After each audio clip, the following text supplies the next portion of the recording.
Welcome to another episode of Unhealthy and Unstable, episode 40. Um, wow, 40. Feels like it should be so much more than that. You Um, were right. yeah, I was making the edit for today. I'm like 40. I'm like. Anyway, episode 40. On our way to episode 50. Nice little milestone. On our way to 100. Um, welcome, guys. You guys know why we're here. And what we're here to talk about. But before we get into that, Joel, Trayvon, how we doing? I'm doing good. Should be interesting to talk about this show that we're going to talk about tonight. You know, You might be the only person that when you say interesting, Trayvon, it just makes me nervous. it should It just makes me very nervous. because I have thoughts. Very.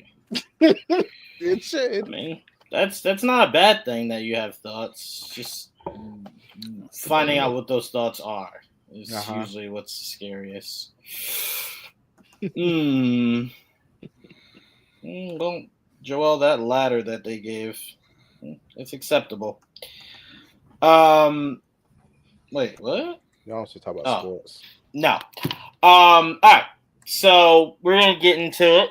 Obviously, yesterday was the season premiere. Oh, I'm like Trevor. I thought this was your screen. I should have realized it was this fucking guy. What up, homies? What's up? I should have. We'd like to see you, What sir. up, peoples? No, we don't. It's okay. Talking is enough. We are here to talk Daredevil. Daredevil is back. Disney Plus is not considering this season 4. They're considering this season 1. So they didn't have the pay for season 4. You said what? So they didn't have the pay for season 4. Rename the show. Yeah, we know y'all game. We know the game, Disney. I keep telling you that's not not a thing with Disney, Trayvon. Yes, it is. I can tell you exactly why they did it. Did you guys notice something in the main intro? You guys noticed when they were doing the main the intro to the show? Whose name was the biggest? Right in the fucking middle. Kevin Feige Production. That's why it's not a season 4. You can't be the producer for a show that already existed that you don't have any rights to. That show is gone. That's Netflix's baby. I'm going off of Disney's past. They have done this to rename the show. So I keep telling you they've done that on Disney Channel. It's not like a major Disney thing that they do. They're not overpaying these kids, Trayvon. It's fine. It's fine. Anyway, that was the first thing I noticed was Kevin made sure his name was big, bold, right in the middle. See me, mine, this me. But I thought this is a great reintroduction. I thought for people that maybe didn't see Daredevil before, I don't really think much was to be confusing.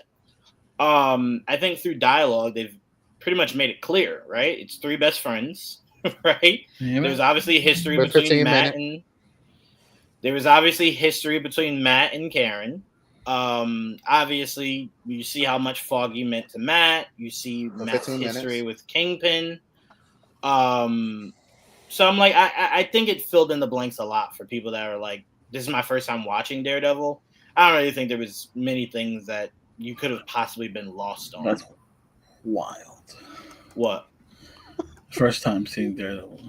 No, but I'm saying if it was, I don't think these 2 episodes should have been confusing at all. I think they kind of laid everything out there for you through dialogue if you're listening. Sure.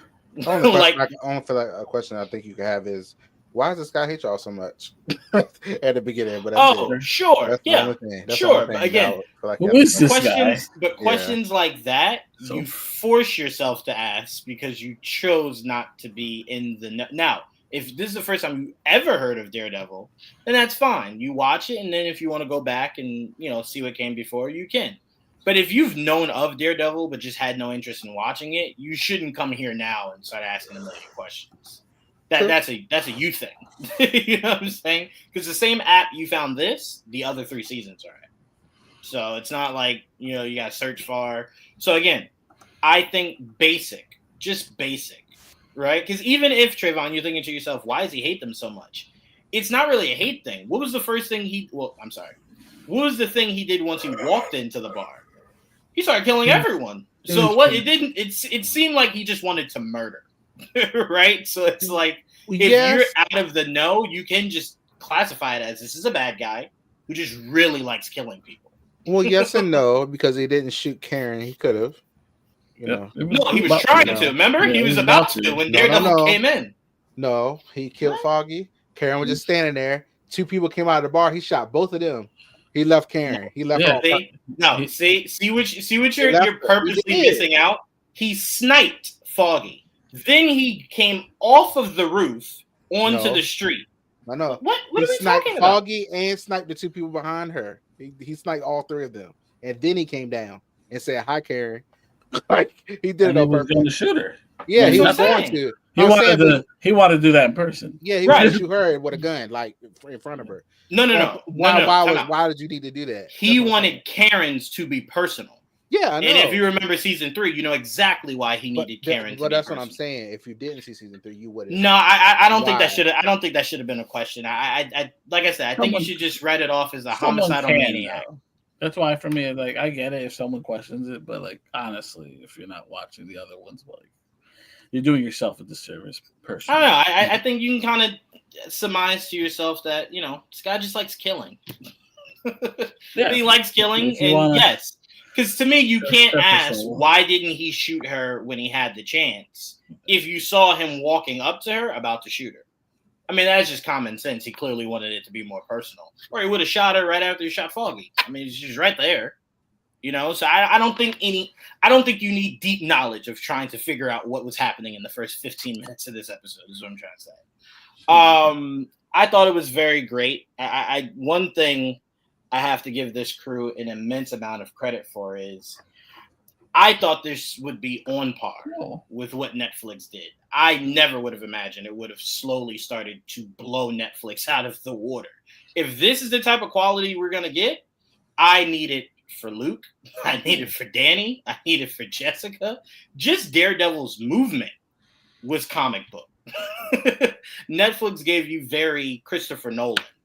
I like the... Netflix gave you very practical. This gave you very CGI. That's what I felt like. However you want to call it. Yeah, it's very comic booky. He moved more comic booky than he did Netflix. Writing is taking a step up.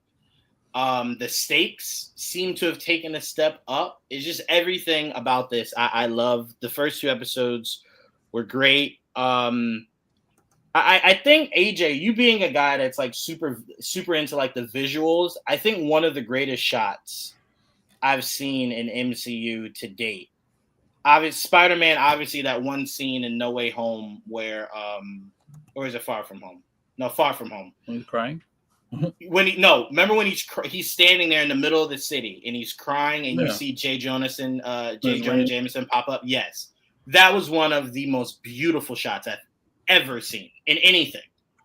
That shot at the end of episode 1 where you see Fisk in the light and Matt in the dark red was just so fucking beautiful, bro. It was so beautiful. There was a lot of nods to Devil Angel, if you noticed. It was. The one shot with Fisk in the halo. It looked like there was a halo. Yes, exactly. Yes. Yep. I thought that was so well done. And the last thing, I'm making sure I'm leaving out a lot so you guys can fill in a lot. The last thing that I really loved, as I pass it to you, Joel, was the double entendre. So the end of episode 2, right, where the cops are starting to crowd him. Yeah. And he says, "Please don't do this." Yeah. I took it as a double entendre. I didn't take it as Matt telling them, like, "Hey, I'll fuck you up."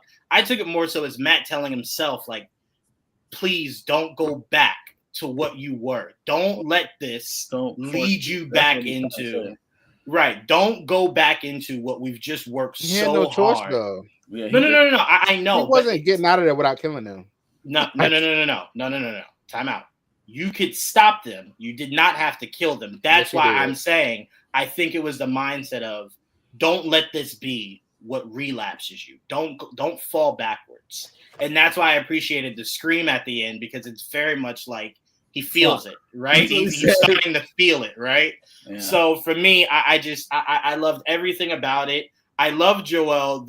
I loved him alluding to what's her name from the show, who had her own show. That Kingpin was in. Not Hawkeye, the other one. Oh, Echo. Echo? Yeah. Yes, Echo. I love Matt going, I heard the last person you were training whooped your ass. like, maybe stay away from that, right? And he's just like, you know what, Matt? Go fuck yourself. He's like, you see the scars, too. You do. You still see it. So I thought there were so many great things visually, tonally. I thought narrative-wise. It just, everything took a step up. I was very, very pleased with where they went, these two. And it scares me for how much better you can possibly get going forward if this is the bar. Just visually, shit. But all right, Joel, what were your thoughts on the first 2 episodes? Well, let me start by saying it's nice to be back. We waited a long time, and for a while we didn't know if they were going to come back, or especially him. So it was like, damn, this sucks. Because I loved him. Charlie Cox specifically is a great Daredevil, whether you like the shows or not. He's a great Daredevil. And it was nice to have him back. And of course, D'Onofrio back as Fisk. They are what make the show, honestly. Yeah. And they obviously are carrying it again this way. And it's just weird. It's such a, the biggest thing is there's such a jump from the last season of Daredevil to now. It's like almost 10 years. And you add a year. 10 years. Remember, you got to add a year too. Well, I mean, if even with the year, you could still say it's been like 10 years. Because like the last season of Daredevil technically takes place in 2017. I don't know that for sure. That's doing my fucking crazy math. And right now I'm taking it out as it's 2027 right now. Like, because it jumps to a year right after Foggy's death.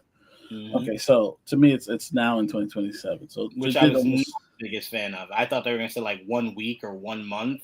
I'm like, this whole year. Yeah. I really, you know what it is, Joel? At this point, I wish they would stop doing yearly jumps. Only because after Secret Wars, you're just gonna reset everything. So I'm like, what are you gonna get to 2040 by the time we're done with this whole fucking saga we're in? They just keep jumping. I don't think. Well, I mean, it's the 5-year gap that fucked it up. That's exactly what it is. That's exactly what. That's why we're in 2025 in real life, but we're still 2 years ahead in that. Right. Well, that could change obviously with the after Secret War. We'll see. But as of right now, this is where we're at. I think it was New Year's at the end of the first episode, right? No. Wait. No. Was it? No. I think it was New Year's. He said Happy New Year's. Oh, okay. It was, right? So they don't show you the year. So like the whole year could have been like 25 to 26. And then that was going into 27. So like this could be taking place at the beginning of 2027. I don't know this for sure. Again, this is just me having fun with it. Well, Mac doesn't need as much time to come back. He's like, remember, he's trying to hide the devil. He passed the line that he didn't want to do. He almost went there the last time we saw him. We're trying to kill. He wanted to kill Fisk for a lot of that season and held himself back. Thanks to Foggy. And that was really his moral compass. And once you killed his moral compass, he said, fuck it, and threw him off. He pushed his ass off. Now, he got lucky, and this motherfucker somehow survived that shit. Wait, I meant to ask you, Joel. When I was waiting for someone to bring it up for me to ask. Yeah. No. There were 3 things that came to my mind in that scene. One was I thought he died. Yes, I'm with you there. Yeah. I thought he died. 2, I love, and that's what I'm saying. They're just so fucking beautiful in how they crafted this. You notice Karen refused to turn around? I think Karen thought that was Matt coming off the roof. So she didn't want to turn around to the idea of losing Foggy and Matt in the same moment. Oh, yeah. Absolutely. Right, when he went splat. That was so beautiful. Right, that was so beautiful. Yeah. But my question to you is, you know this, Joel, and probably AJ knows this. Trayvon, I'm sure you've heard us talk about this. The last time we saw Bullseye, he was getting surgery.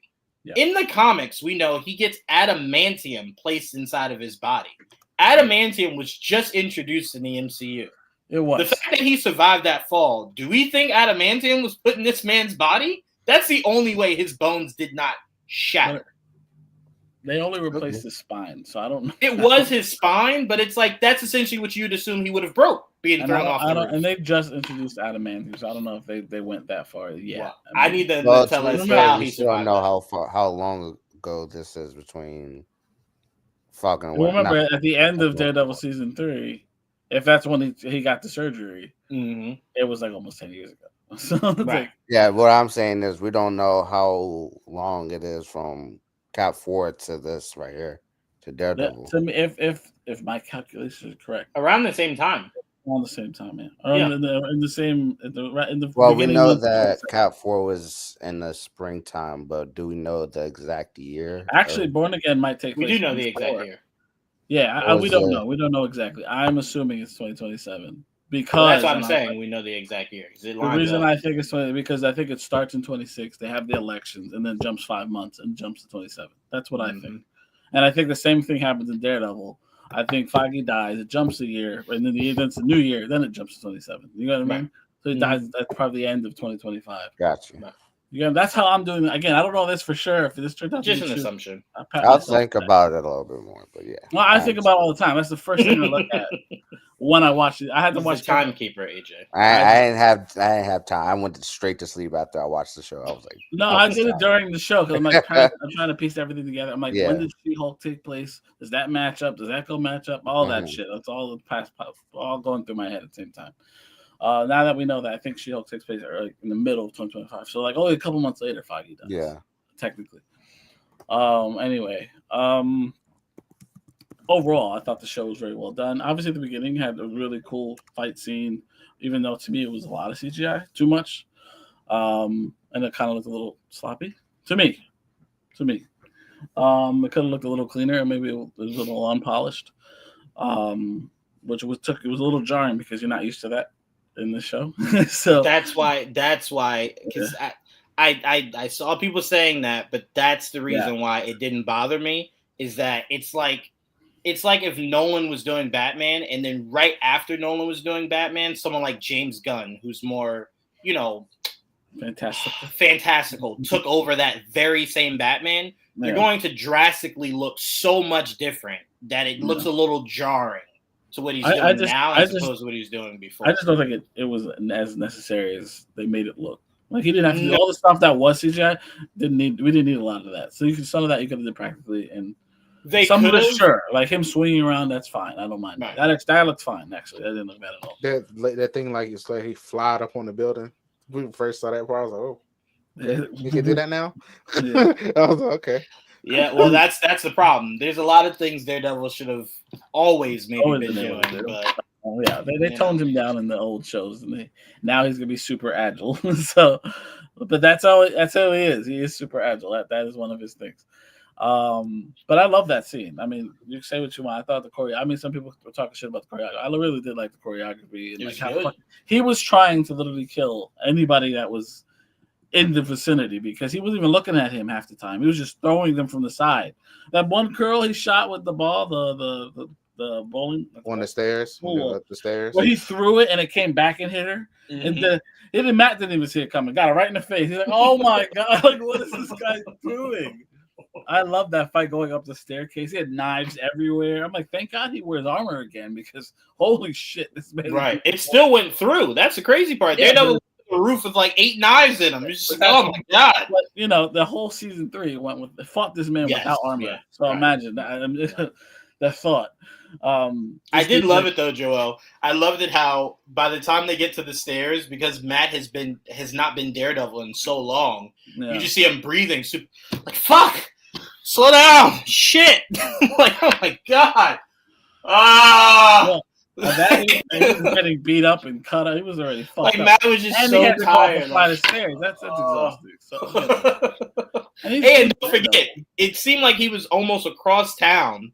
And then he heard Foggy, and he was like, "I gotta get back across town." Like the man was just like, and that was all set up by Bullseye, Right. And I like the suit was pretty cool. It wasn't. I mean, I wish it was closer to the comics, but they did I'm never gonna on the hands. I'm never gonna be a fan of that because the suit is so easy to do. It's just like to get so cute is always so frustrating. And it's all. And Dex has such a good jawline. Why hide that? Right. Exactly. They show the jawline. Now, I did like a lot of the new characters introduced. They brought in White Tiger right away. I was like, respect. I never thought I'd see White Tiger in live action. At least not the one I want to see, which was Hector. So this is insane that he exists, and I don't expect him to last forever. But I'm excited. I'm just happy they introduced him, and they talk about the fucking amulet. Like he says, mystical amulet, like it's nothing. And the lawyer's like, this motherfucker. He said I didn't have my extra powers. I didn't have my right. I'm like, and he just believes them. And like, why wouldn't you? In this world, the way they live, right. Yeah. I just they name drop. They didn't name drop him, but they allude to Spider-Man existing in this world when he's talking about. I love that Kingpin doesn't even respect him enough to say his name. Yeah, he's like, I don't man in the spider suit. I don't like that. I'll get to it when I get to my part. That's the part I didn't like. Okay, we didn't see you now. Like he didn't say any of their names. To be fair, I hated that. Well, to be fair, please get to it when you go. But just so you know, Brad Winderbaum spoke to that. They're not allowed to use Spider-Man, so I think to a degree you might be not able to say his name either. That's why he made sure he didn't say anyone's name. He didn't say Daredevil. He didn't say Punisher. And he didn't say Spider-Man. He alluded to these guys. Yeah, so he generalized them. Right. Which is awesome. I mean, I still love that they acknowledge their existence. I was about to say, you should be happy we even got the alluding to the fact that Spider-Man is big enough. They never alluded to Spider-Man. No, they alluded to everything else. But we know the difference of Spider-Man. We know the difference of Spider-Man. They never existed. So Spider-Man wasn't around at the time, so they never alluded to him. So for me, it's a big deal. For me, it was big. And it lets you know, for a character who spent most of his 3 movies doing shit all over Earth, it's good to know that Spider-Man's been so active, he is known to the larger New York. Right. So I'm like, that's also a plus for me. That also the larger New York. It also speaks to what Feige was saying about them being Spider-Man and Daredevil being the heads of the street level heroes. Right. So it's like, that just makes sense. I mean, I love that. So hopefully that we get that at some point. And they've technically already met, even though he doesn't remember Peter Parker. So. Right. So yeah. Which is funny because he never met Spider-Man. Right. So he never but he didn't. Right. Yeah. The only one that remembers is Peter, and he only remembers him as the lawyer. He never met Daredevil. Right. So that's interesting stuff. Anyway, I did love both episodes. I look forward to seeing how it plays out going forward. It is different. There's a lot of new characters in this. Weird ones. And like I'm trying to figure out who's from the comics, who's not.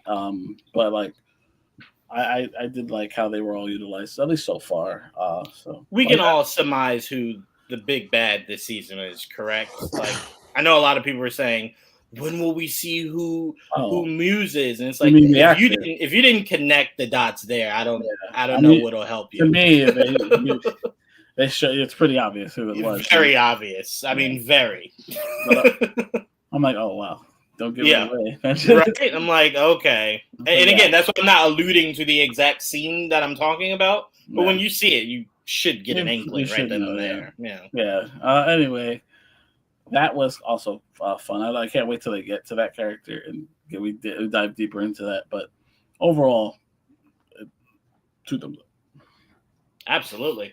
Trayvon, all right, let's hear it. I hated that we got teased of his friends being back in the show, and then immediately they're not in the show anymore.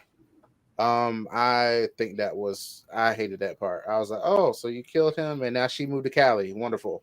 So they're not even in the show now. I don't know. I get it. I mean, everybody's like trying to give them like, oh, it's so great. I'm like, it's fine.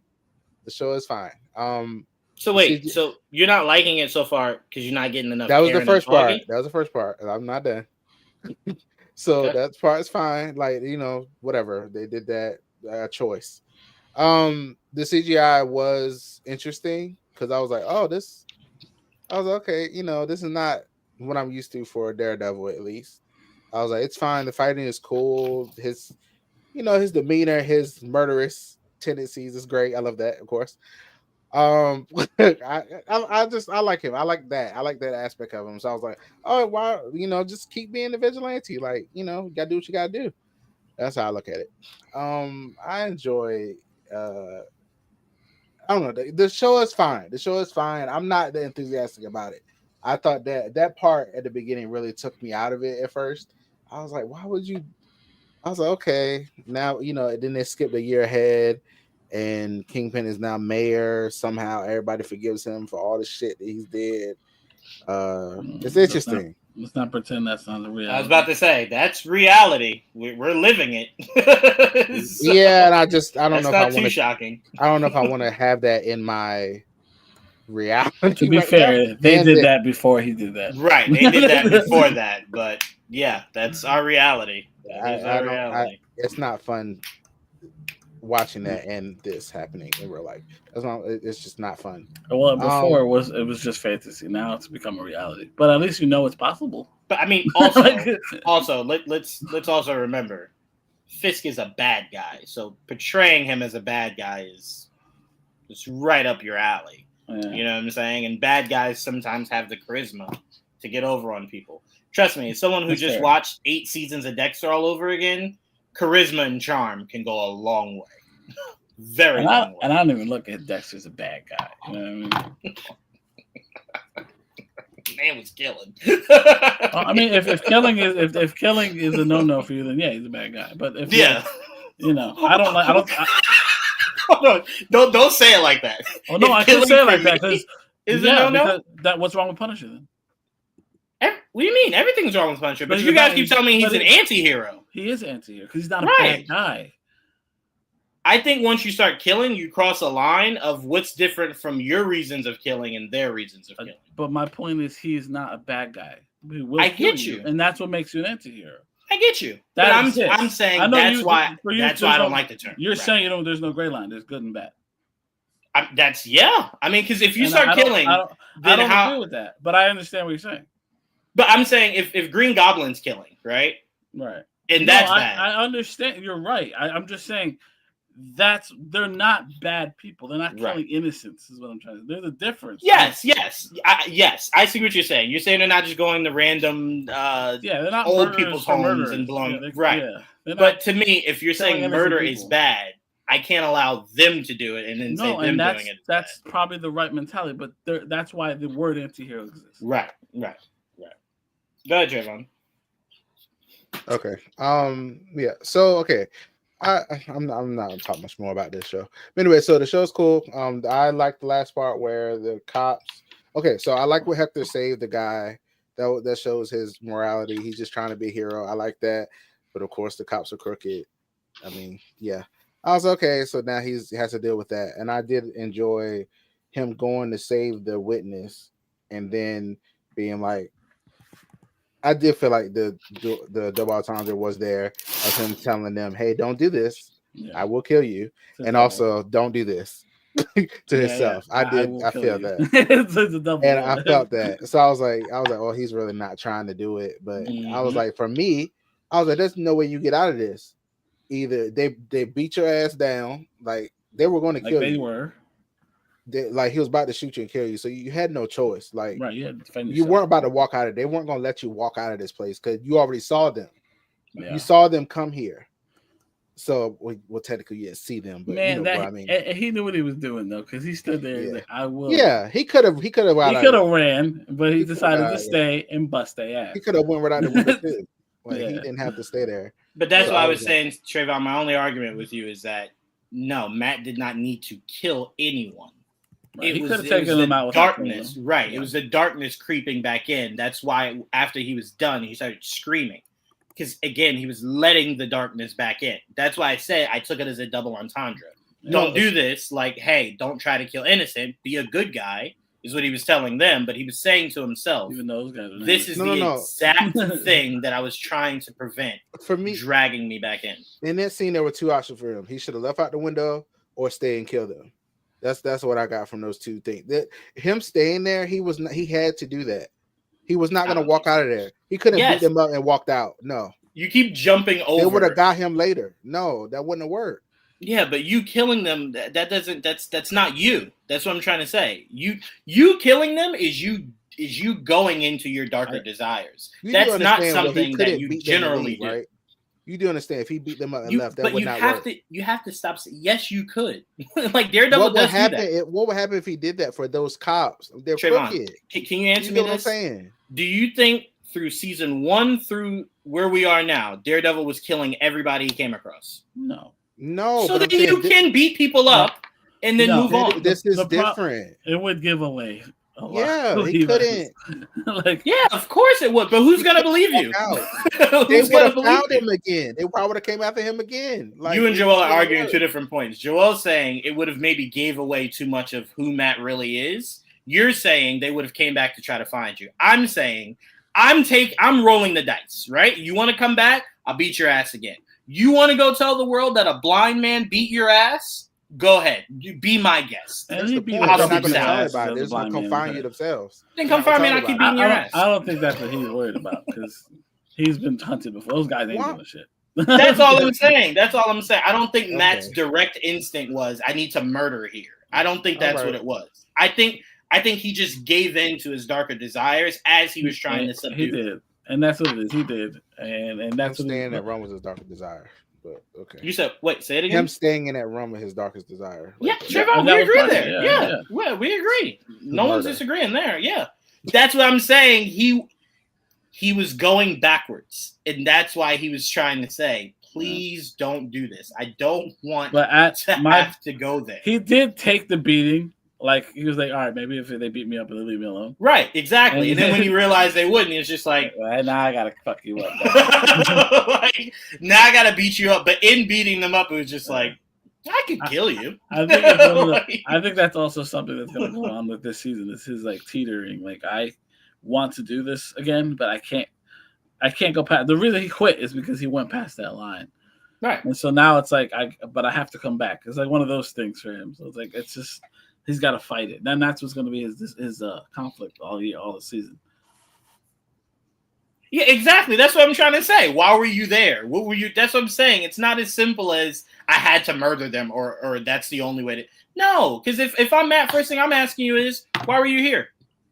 Oh, we were investigating. Investigating what? You said there was no witness. Why are you here? Because I'm here for a witness. So why were you here? They're obviously dirty. You know? Exactly. So I'm saying there would have been a lot of roadblocks for them. He did not have to kill them. You know what I'm saying? Spider-Man comes up against a lot of people he could kill every day. Oh, did he really kill that first? I don't know. That's if they're dead. We don't know for sure. Yeah, we don't know that they're dead. But again, what sometimes bothers me in these superhero shows is they give deafening blows. And then they're like, he's just in a hospital with a broken nose. That's fair. We don't like, really I saw know his neck snap. What do you mean he's just in a hospital with a broken nose? Yeah. He should be dead. So we don't know that they are. But Joel, do you remember that one of those cops from a certain show we watch with the Jeremy Renner? I don't remember. Oh wait, maybe. Yes, remember he was the head of the SWAT team. Oh, I know he looked familiar. Remember the end of last season? Yeah. I know. Yeah, he's the one Renner's brother shot. Yeah, I know. Yeah. That guy. If John Bernthal was not the god that he is, I wouldn't have minded that guy being our Punisher. That guy fits everything. His height is just my only issue. But fucking what's his name? That's Rick Flag. The second guy is dead. He got slammed. Again, they're just gonna tell you that he just got a migraine and he's in the hospital. DJV. That's how these superhero shows do. Yeah.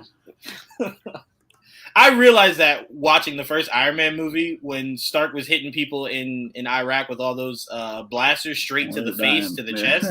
I'm like, those guys got to be dead. Like they can't be alive. They've killed people. I'm like, he's not shooting beams of light at them. Those things can kill you. They're light. Sure. They're deadly light. Right. So I'm like, I thought that was funny. But anything else? So I want to go back to what you first said, Trayvon. So a lot of what you were speaking to, Brad Winderbaum spoke about. And I did want to remind you, remember, Karen and Foggy originally were not in the show. They were just dead off screen. Yeah, and I hated that. Right. But you now got to see Karen. Karen's still alive and fine. In California. Right. But so the thing I'm trying to explain to you here is I appreciate it because I like seeing that Matt has other people in his life. Right? Karen can't always be what you run to. It's the same thing I told you about Peter. Peter does need to go make new friends. I know y'all like that, and I told y'all this. I'm very consistent. I hate that too. So you're not okay with making new friends? He didn't need new friends. I'm sticking to that. I didn't like it. Why even promote them? Why even have them in the show at all? Might as well not even have them there. Just sit it down off screen. Time out. What was the promoting them? First of all, they did want that, and y'all bitched. So they said, "Fine." In the rewrites, we'll put them back in. I bitched. There was no point putting them in. It was a do or don't, but it was the same result. I'd you guys didn't like it when they weren't. I'd rather see them than not. So that's my opinion. Yes, but again, all I'm trying to say is, Trayvon, again, you know what this sometimes comes down to, Trayvon? This sometimes comes down to, it seems like you not accepting the idea that the formula for most of these stories is a great tragedy. It's not sunshine and rainbows and they become heroes. It's a great tragedy. Who? You just said those are the two most important people in his life. Who else was you gonna kill? I don't know. Kill somebody. Kill his new girlfriend. I don't know. The girlfriend he just got because of the tragedy that led him to her. Like, you know what I'm saying? I'm just saying the great tragedy is what launches these people into becoming heroes. I don't know of many stories without a great tragedy. In Marvel and DC was. Y'all love it. I don't. It's fine. It's not that we love it. It's that I can accept it. It's like Uncle Ben. It's like it's not about loving. I don't love Foggy dying at all. I've accepted it. I don't watch Superman movies to see his parents die. I love seeing Superman with his parents. But I get it. If you need to give them a great tragedy, this wouldn't be the first time. There's a lot of people that get killed off. I don't want to see get killed off. Sometimes so again, we don't like it. I'm just saying, look, we thought it was going to be Karen. Remember? That was a lot of our thoughts. I did. We thought it was might as well kill them both, to be honest. You went to fuck. Why? Because she could come back later. This guy is just like, I'm trying to understand, man. Like, kill her. It's like, but I want her. Well, then we kept her alive. No, but since Foggy's gone, kill them both. Anyway, to Trayvon's point, Brad Winderbaum, or more so, Phase Zero, released an interview today, now that the first 2 episodes are out, of Brad Winderbaum telling us straight up, if you've not seen the first 2 episodes, please skip here, come back a little later. If you have seen the first 2 episodes, this is not a spoiler to you. Brad Winderbaum said, if you like Casper, stay tuned. That's all I'll say. In case you guys don't want to hear anything else. Stay tuned. Okay? So, Trayvon's issue might be a non-issue come this time next year. We'll see. Yeah. So, based on, I know what you're talking about. I saw it and I was like, okay. I mean, wouldn't be the first time in this Daredevil world we saw someone die and then resurrect. So who knows? They explain that away, but yeah, who knows? I mean, shit. Maybe that's our reintroduction into the hand. Nah, Jawan, those Iron Man guys were napping after getting blasted by Tony. Bro. Every time I see that movie, bro, I'm just like, he just showed up to a foreign country and just murdered. He had his raise on stun. Like Star Trek. If that helps people sleep at night, yes. Iron Man did not commit murder in another country. That is correct. Trayvon, anything else stand out to you? Nope. Nothing at all? Did you like the costume designs? I like White Tiger. We can see more of it. I think we will. Based off the I'm excited for that. I'm excited to see if there's a. Okay. Damn. I'm excited to see if there's a successor. I'm not. Well, I just you rather him be recasted? Oh, what do you mean? You mean to the White actor? Tiger? Yeah. Yeah, the actor. To the character White Tiger is what I'm saying. No, because you said successor, they're gonna pass it over. Like no. I mean successor, like yes, that in its layman terms. You could have just said recasting. I meant successor in it being passed to whether it's a successor or a new actor. That's what I mean. To me, they're just gonna not recast. That's what in my opinion. I took it more so as I see the writing on the wall. In my opinion, if I had to take a guess, I very much see this character dying. But I don't need the character. I don't need the title to die with this character. I absolutely believe he's going to die. Yeah, 100%. He was But the created to character die. shouldn't die here. Yeah, And fuck shouldn't me die over. here. That's how. I mean, the actor passed away in 2020. Yeah, No, I he know. did. But we're saying when we first heard about this character being in this show, it was a feeling that they're probably gonna kill this character off, if we're being honest. So it was the idea of, is it gonna go to someone else, or are they just done with the character after this? But that's why That's for what my me, question is. it's like, yeah, I don't want to see another person that's gonna fucking die, and I'm gonna be very upset. But I have to fucking live with. You know what I mean? Like it is what it is. Yeah.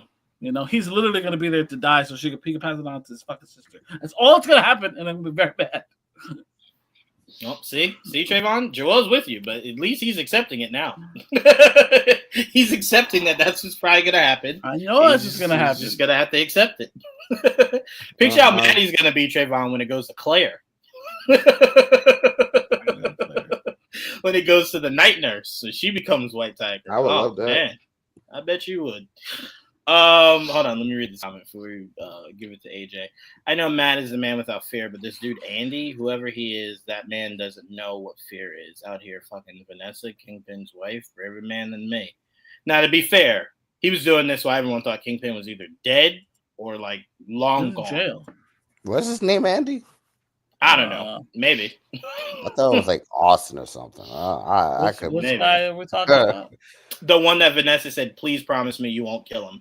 She looked a killer in his eyes and said, promise me, killer, you won't go kill. And then she believed him when he said, Which guy? No. DJV saying he thinks his name was Andy. I don't remember the guy's actual name. It's the guy that was fucking Vanessa. Adam? What is Adam? It's Adam. That's okay, what I thought. Adam. It's one of the A's. Did they show him? I don't even remember that. No, they didn't show him. They just mentioned. She talked about him. Yeah. Yeah, Fist found out, and Fist confronted her about him, and just like, "Hey, you want to die?" She's just like, "No, that's not me anymore." Oh. You don't die by the end of the show. AJ, I'm passing it to you, but I love how this show immediately shows you the contradiction of Fisk. Fisk is just like, hey, Matt, I'm not that guy anymore, man. I just want to do right by the city. First chance this man got, he's blackmailing the head of the police. And it's like, okay, all right, yeah, he didn't fool me. Okay. You're still a piece of Old shit. habits right, die hard. Yeah, I get it. Yeah, very hard. Because, look, they showed you in that episode, AJ, both Kingpin was kind of going back to his old ways, and it ended with Matt going back to his old ways. So I very much thought, I love they're just doing a really great job on these two. But AJ, your thoughts on the first two episodes? They're trying to. Each episode, they're showing. I'm trying, but it's hard. I want to kill. But go ahead, AJ. What are your thoughts on the first two episodes? Yeah, I liked it a lot. I'm not as super hyped up as a lot of people are with it. The action choreography was fine. I wasn't a big fan of the editing, especially from the last fight scene. It was a little chaotic for me. I feel like it could have been done better. I will say all of the emotional scenes hit perfectly for me. I love seeing Karen and Foggy with Matt together. I really did like those 30 minutes that we had with them throughout 15. that first episode. What you say? 15. 15. Okay. It was, to be fair, specifically 15. Yes. Okay. I wasn't keeping track of the time. But yeah, it was for me, especially watching all of the Netflix episodes or rewatching all of the Netflix episodes. It felt good seeing them again. The first episode, and it made me even more emotional, especially since I rewatched those episodes when Foggy got killed. Hopefully, I really hope that he doesn't come back because I feel like it'll just take away that emotional impact. So that's what I hope doesn't happen. All the stuff with Hector, I really did like. I hope we get a lot more of him. I do like. I'm starting to like Matt and his relationship together, and I wonder going forward how they will like team up or do whatever with each other after this whole situation ends with the whole law stuff and all of that. So I'm really enjoying it. There's a You lot talking about of the therapist that he's dating? therapists. What? You said the person he's teaming with. Who'd you mean? No, Hector, the one that he's Oh, sorry. Yes. Yeah, sorry. My bad. Yeah. Like I'm really enjoying all the dialogue, especially when the producer of the show just kept bragging about how action filled the series is going to be. It really did surprise me how like emotional, impactful, and how all the dialogue just hit perfectly well within the first 2 episodes. Yeah.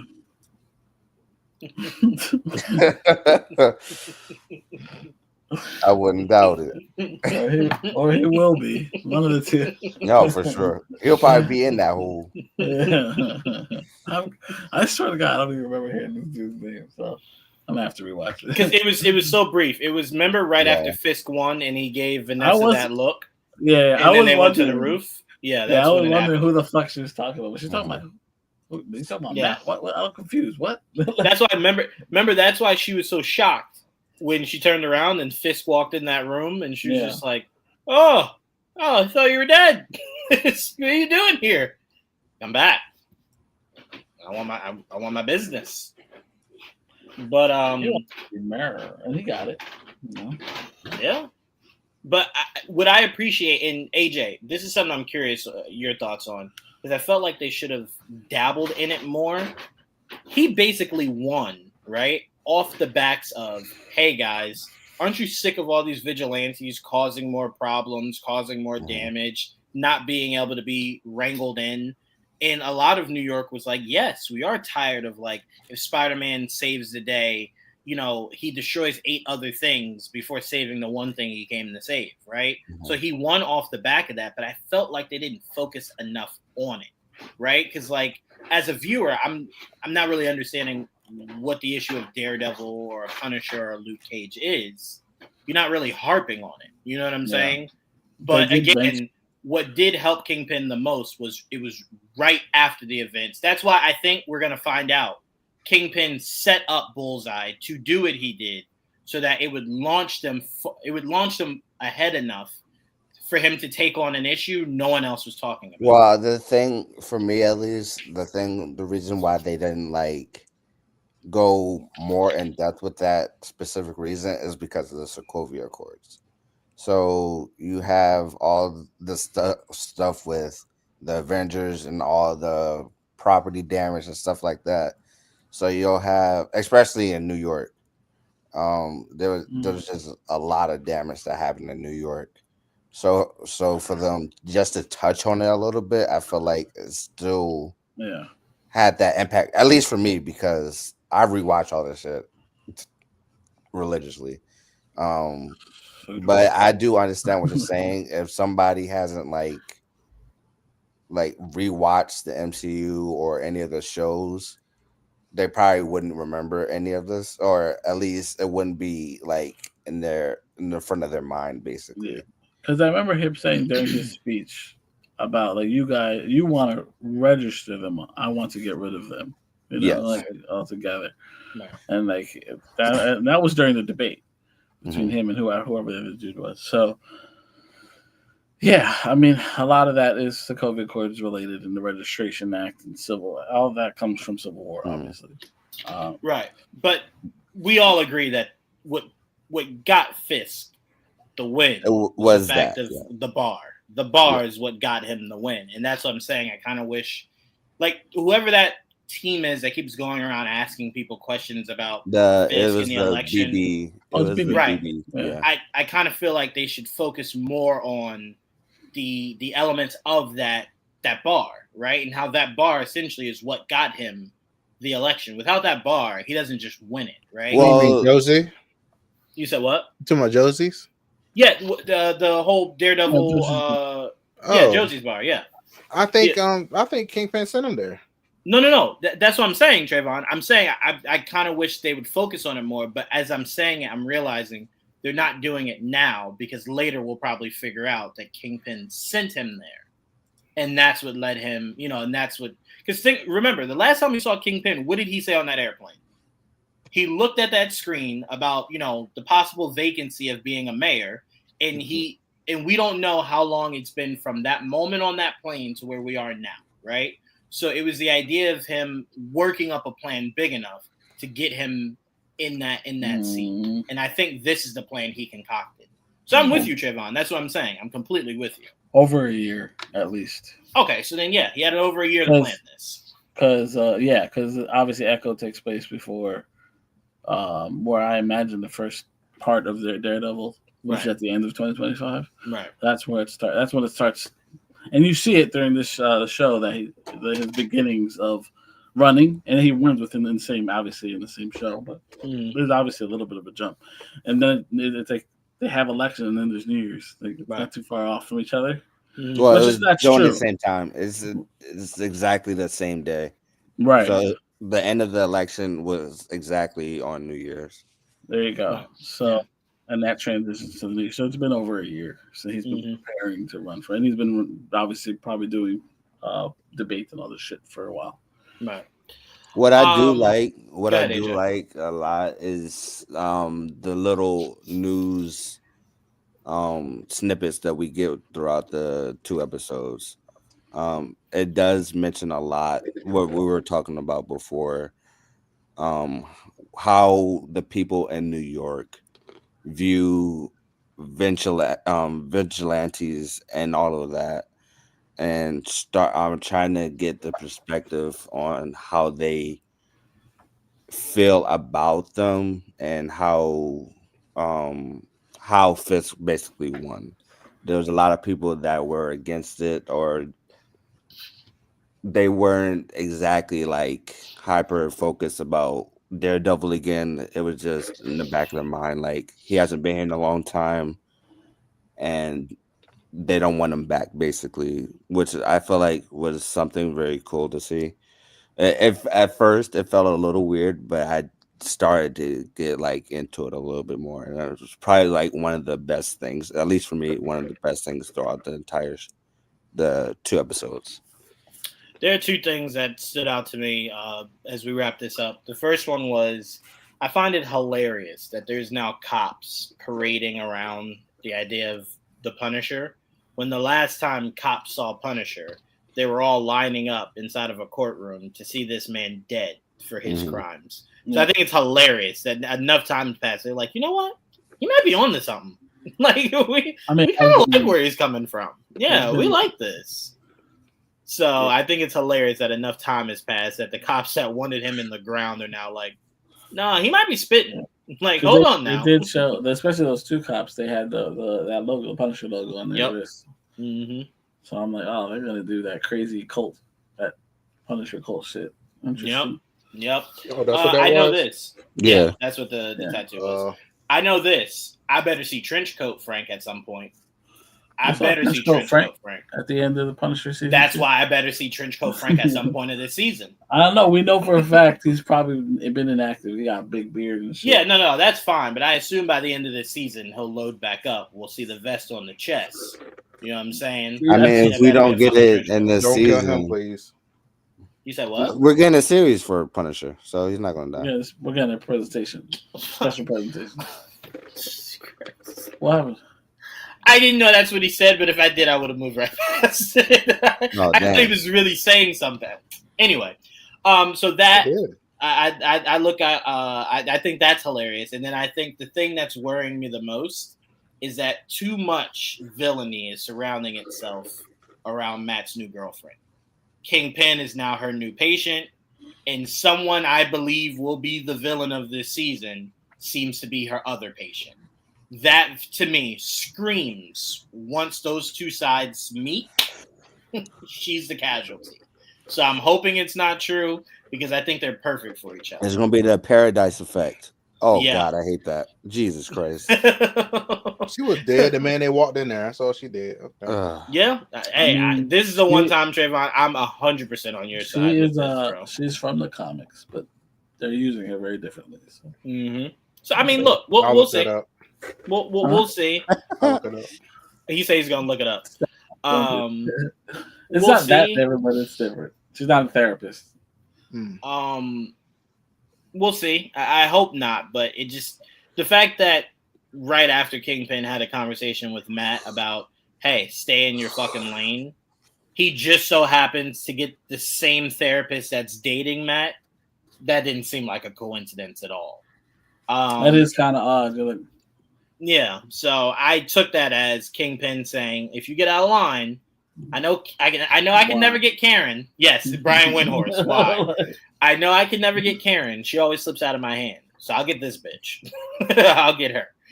Also, let's real quick, AJ. I just want to give a quick shout out because none of us mentioned her. Quick shout out to Ben Ulrich's granddaughter or Ben Yerk. I think his niece. His Kingpin killer. Yeah, BB. Yes. That's why I think she's investigating him because I think that family knows exactly what happened to him. Yeah, I'm pretty sure they know.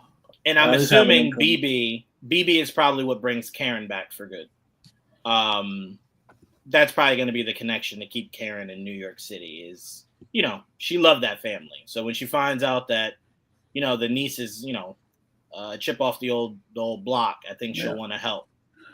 She's going to need all the help she can get. She's going to need a mentor. Mm-hmm. Yep. So I wanted to connect that, AJ. I'm sorry, but go ahead, close this out, AJ. Yeah, I'm curious if they're gonna bring up Hector's sister in the series. If not, the sister series. I have a feeling. They don't even have to show her. I just hope they I have a feeling they'll at least acknowledge her. Yeah, in my opinion. Daniel Blake is a good one because he's nobody in the comics, but I don't know. This feels like there's more to that character that we don't know. Oh, one more thing. Who's Daniel Blake though? Who's he in the show? Michael Gandolfini. Oh, got you. Yes, got you. Yes. Okay, go ahead, AJ. Yeah, I really don't want this to happen, but I do feel like that Hector's not good, going away from this case. I do believe that he's going to be sent to death row. I really hope it doesn't happen, but I just get this feeling that he will be sent to death row, and he'll tell Matt to take that amulet and give it to her. That's my prediction. The sister? Yes. Okay. I also don't know why it's just under his bed like that. Like, bro. I assume because no one walks in there. I don't think we're going to see him on that suit anymore unless it's like a past sequence or something.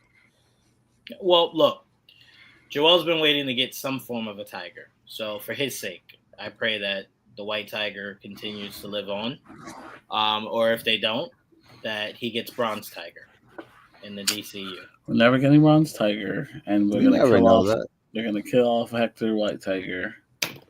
That's just my future. I'm trying to send you some love, Joel. I'm just trying. I know how it's gonna work out. Just trying to send you some love. At this point, I don't expect to see bronze tiger. Joel, what if you get the best of both worlds? What if they make bronze tiger Hispanic? What if that's the trade-off? Why would you do that? You can't get bronze tiger, so you get bronze. Because look, as black people, we don't give a fuck. You can take bronze tiger. That's not true. Look, there are possibly 2% of purists that will be up in a fit, and then the rest of the world will just be like, "Yeah, all right, cool, take them. I don't really care." Because we expect that to happen, so it's fine. Go ahead, take them. No, I don't think that happens often. Does that happen often? We ain't get no damn bronze tiger. That's not happening. It's James Gunn. That's what I'm saying. I don't know. I mean, I would like to remind you. We're getting a lot of characters that we've never gotten in live action before in DC. We're watching Peacemaker, and that's the deepest of a deep cut. So it's not out of the realm of possibility. Look at the characters he put in Suicide Squad. It's not out of the realm. Now, you might get Bronze Tiger and then he dies immediately. But hey, look. Beggars can't be choosers. 100%. You might get him. James Gunn is way too much of a comic book nerd should just kill him off just like that. I want to remind you, AJ, James Gunn's first DCU movie, the man killed Boomerang. So I don't know. I don't know. I don't know. To be fair, it's the Suicide Squad, so there's a huge difference in that. Where else do you think you about to get Bronze Tiger if not in like a Suicide Squad? We don't need him in Suicide Squad. All right. As a black man, I'll let you have. See, stop there you it. go, Joel. It's a racial draft. We'll trade him. We'll trade him for 2 first-round picks. No. Bronze Tiger should be black as he was created. No. Look, guys, you guys have it here live. Joel, we are trading Bronze Tiger for Bad Bunny. Let's seal the deal. Bad Bunny. No, then they'd have to give White Tiger his own movie, and we'd never see his sister. But that's what we're gonna do. We're gonna make White Tiger black. We're gonna make Bronze Tiger Hispanic. That's the trade-off, guys. Let's go, baby. Unless they go Angela, which I think it's. Are they related? I don't even know because they. No, they're just gonna go Night Nurse. No, because they mentioned Angela in Jessica Jones. That is true. True. It's just gonna be interesting to see how much of the lore of those other shows they're gonna hold on to. Because remember, Jessica Jones ends with the Purple Man being back, right? Well, so if she gets her own series, do you pick up from where that left off, or do you? The storyline they're doing right now, Big Purple Man is a big part of that too. So I'm not saying that's going to happen, but I'll tell you this: if we get Comet, the Super Horse, we can get anyone. We already get confirmed DJV. We will see if we get Comet, the Super Horse. I don't like DJV's comparison here. If we can get a magical horse, we can get a black guy. That's a crazy bar. That's a little kind of bar. Yeah, it's like a underhanded racism. I mean, I'm just picturing DJV in that picture. I'm like, James, you gave us a magical horse. We can't get one black dude. It's like, you know what? You're right. All right, okay, Bronze Tiger. All right, to be fair, we got Bloodsport.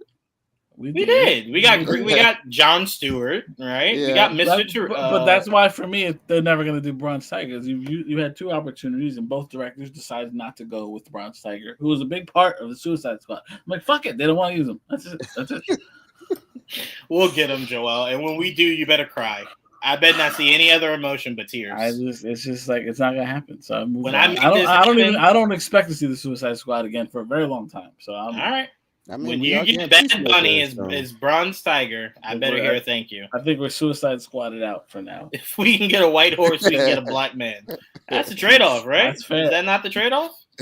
All right, let's move on. The racism is strong with DJ. It is very strong. All right, we do have some fun breaking news for me, Joel, and Trayvon. I don't think AJ is a big fan of this universe.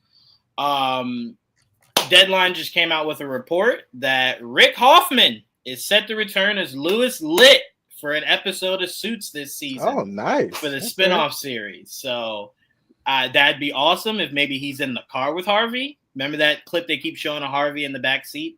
Yeah. Like maybe Louis is with him, even though they don't live in the same place. But for me, look, let's be honest here, guys. All Suits LA is a backdoor to get us original Suits back. That's really all it is. I wouldn't be surprised if Donna is in next season. They bring, what's her name? Was it Angela? No, what was her name? And what? The one, she was the one that, whose law firm it was. What was her name? Was it Angela, Trayvon? Not Angela. What was it? From she moved to Chicago. Pearson. What's Yeah, okay, we're running. I know right now. Oh shit! Yeah, the show was Pearson. The last name is Pearson. Yes, Pearson. Jessica. It was Jessica. Jessica. I forgot the black girl's name. Damn. That is crazy because I said the white girl's name first. It's a DJV effect. He's tainting me. But yeah, because I promised Trayvon we would definitely cover Suits LA. So I want to just take a moment, AJ. AJ, you ever watch Suits? I watched up to season 7. Oh, all right. Well, finish it, man, and start Suits LA. I don't feel like it. Okay, great. So let's spoil it for him. I enjoyed these last 2 episodes. 2 episodes, right? Yeah. We didn't get 3, did we? Did we get 2 on premiere night? I've only seen 1. What the fuck? How have you only seen 1 episode? You didn't see this past Sunday? No, I didn't. I didn't watch anything this Sunday. Joel, this man was caping so hard last week when we didn't talk Suits LA. So I make it our second biggest topic today, and he's not even caught up. Sorry. Wow. Was it I can't even Looks be like a no good friend. spoilers for me. Was it what? I'm trying to Looks think, like no spoilers for me. It was better than the first one. There were Thank no God. scenes where I was just like, everything God. was really a lot of fun. Fake, I had a lot of fun. Yeah, all right. Yeah, I mean, it wasn't. so- Yeah, it wasn't That that was bad. the first episode. It's that bad? growing. It's growing. No. AJ, it's just one scene in the first episode. That's just You like, know what oh, It's God. missing for me at the moment. It's only been 2 episodes, but it's missing that Mike character. to No, me. but you know why I like it? I like it because they're doing it the opposite way. The original Suits did it from the standpoint of someone new to law, right?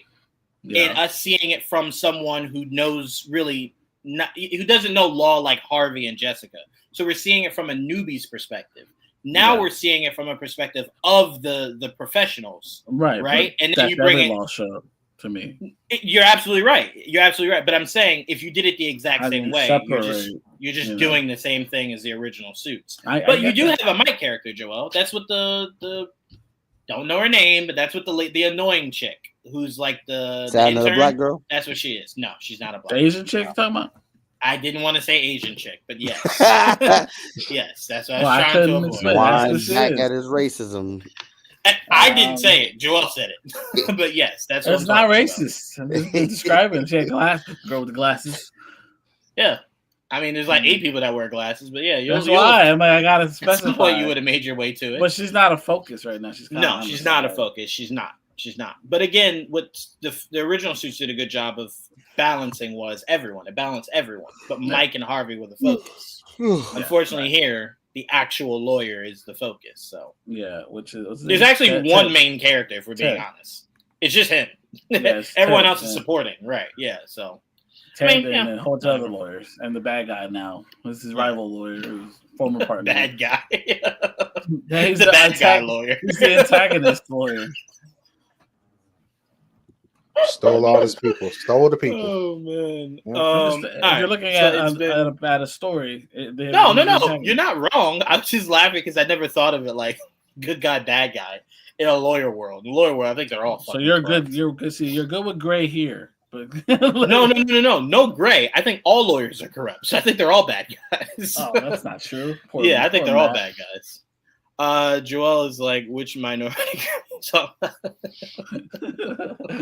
Joel's not racist. There are more minority girls in that show than the original Suits. but That's for that's- sure. Yeah. fair. All right, let's start moving into our news topics. Neil Druckmann spoke with Variety. Says that The Last of Us Part 3 will likely not happen. I guess the only thing I would say is don't bet on there being more of Last of Us. This could be it. Okay. The game. That's what he said. Yes, the game. Yes, the game. He's referring to the game. Oh, I thought you meant the series. I was like, No. Because remember the series. Because think about it. If you're Neil, right? Why put all the energy in a game when people are loving the show and they know the show, the game stops after 2? There is no source material to stick to 3, right? He So is it's the like if source you want to keep material, going, so. that's what I'm saying. So if you want to keep going, why not just do it in show form? He is the source. Why not just do it in show form? So to me, I'm fine with him not wanting to do more games. Honestly, I would have felt that way about Uncharted. If the movie had been better, I've been fine with you just giving me movies. But I the love the movies were movie. not. I missed that. I missed that I series. do too, Trayvon. I I'm loved with you on it. that one. I'm with you on that one. I enjoyed it, but I miss Sully. I don't know where Sully was in that movie. I got Nathan. I got You got a whole- Nathan, You got a whole 5 minutes to sell it. I definitely got Nathan Drake and I got Mark Wahlberg, but I don't really know where Sully was. I was missing Sully.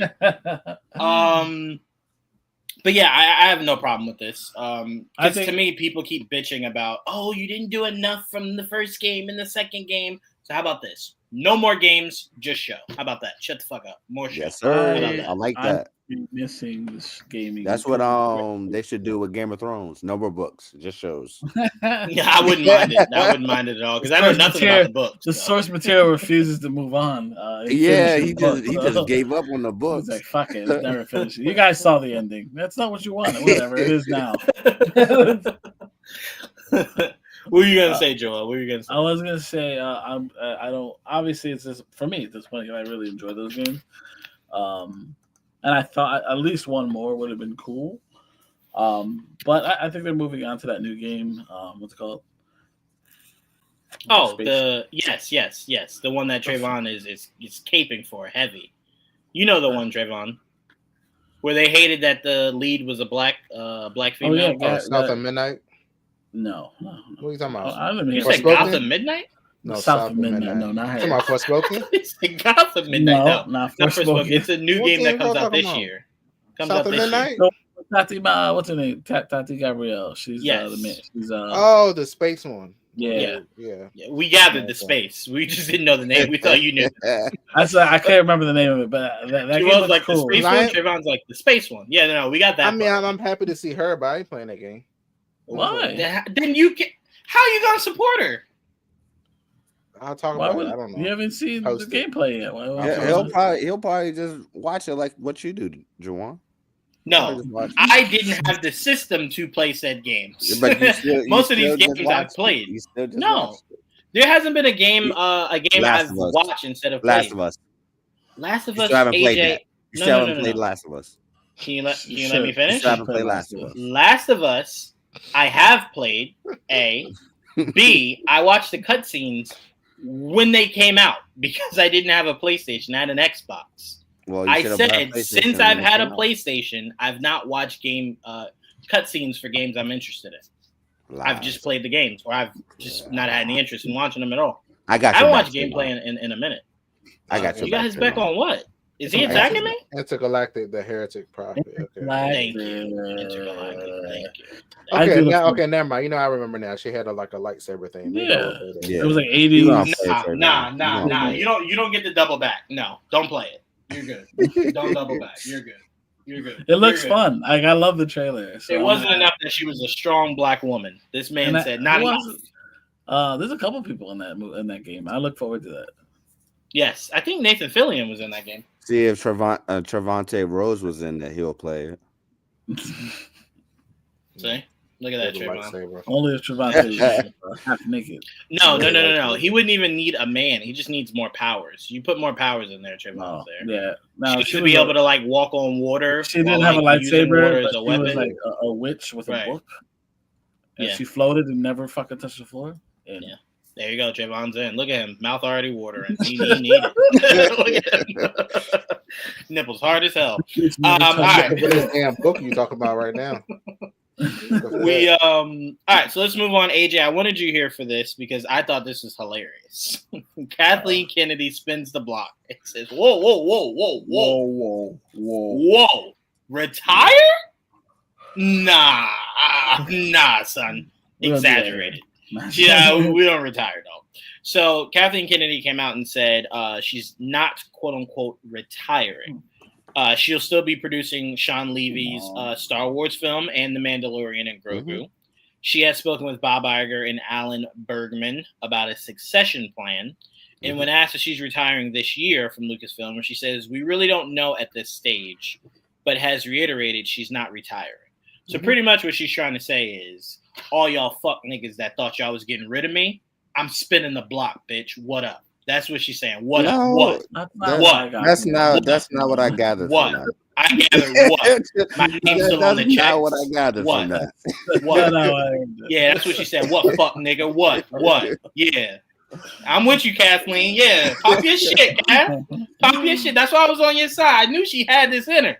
Pop your shit. You know she was getting ready to sign the papers, went on the Twitter and said, oh, really? Oh, okay. I ain't gonna lie. That would be pretty cool if she did that, but that is she did that. She got that spirit in her. I know she do. If I ever get to interview Kathleen Kennedy, I'm telling her, hey, let me speak for you. All right? Let me just be your mouthpiece. All right? She did, DJV. Let her know. She came up in there and said, I ain't fucking leaving. Okay? I ain't leaving. I ain't going nowhere. Okay, I'm here. Okay, I'm here. But no, all jokes aside, AJ, what are your thoughts on Kathleen's comments about her retiring? I mean, it makes sense. Before the article was talking about her saying that it's going to be at the end of this year. So all the stuff that's already been announced and still in production at this moment, and people are still writing the movies and stuff already. So for her to just cut all that off and to just leave made no sense to me. So for her to basically, I wouldn't even say double down on it, but just made everything more, what is it, clearer for everybody else to know that it wasn't just, hey, I'm gone. Basically, it's I have a plan right now. I'm gonna stick with that plan. Then once that plan is done, I'm gonna leave, and whoever is gonna replace me will do something new, and I'll make sure it's somebody that I can rely on. Basically. So AJ is just trying to be nice, but Kathleen pulled some old nigga shit, just like Denzel just did. Denzel said, "I'm retiring." Spent the day and said, "Whoa, who said I was retiring? Bitch, you did. Like you said it. That's where we got it from. You." Oh no, I didn't mean that. I'm gonna do like 8 more movies, and maybe that's what Kathleen did. She's, "I'm retiring." They're like, "Oh, really? Oh no, wait, huh? No, not me." Hold on. Did she really say she's retiring, or she just said, hey, "I'm leaving"? No, AJ. Everything I'm saying here is in. I'm pretty everything sure I'm saying here is in jest. Everything is in jest. Yeah, it was a report that Kathleen Kennedy was going to be making her way out. Mm-hmm. And Kathleen's just making it clear that yes, at some point I'll make my way out, but not yet. Yes, but I'm just Not saying yet. that people misconstrued that and thought, "Hey, I'm retiring in general. Like I'm done with movies and stuff Well, like no, that." that's what the article Yes, was. that's what was I'm talking about. right. Like Yeah, it's that's just what the article is making. over She did mention- exaggerated what she said. So like within a year or so, she'll be moving on with a successor in hand, but she's not retiring from film. She's just not going to be head of the Lucasfilm. That's all. Yeah, I feel like this specific article right here wasn't really needed. It was just it was just over exaggeration with the freaking publications and all of that. Nah, she just wanted to spin the block, and I ain't never gonna be upset with that. Spin the block on these hoes, Kathleen. All right, Trayvon, you'll like this. Forbes has announced the top 5 highest paid actors of 2024, and Dwayne "The Rock Hard" Johnson is number 1 at $88 million. The Boulder. Yep, the man that Trayvon is at war with currently, Ryan Reynolds, was second with $85 million. Why are you at war with he's at war with his wife, so therefore he inherits the beef. Lord. Yeah, he inherits the beef. You're such a woman sometimes. It's insane. Number 3. I'm just following what's going on. Okay.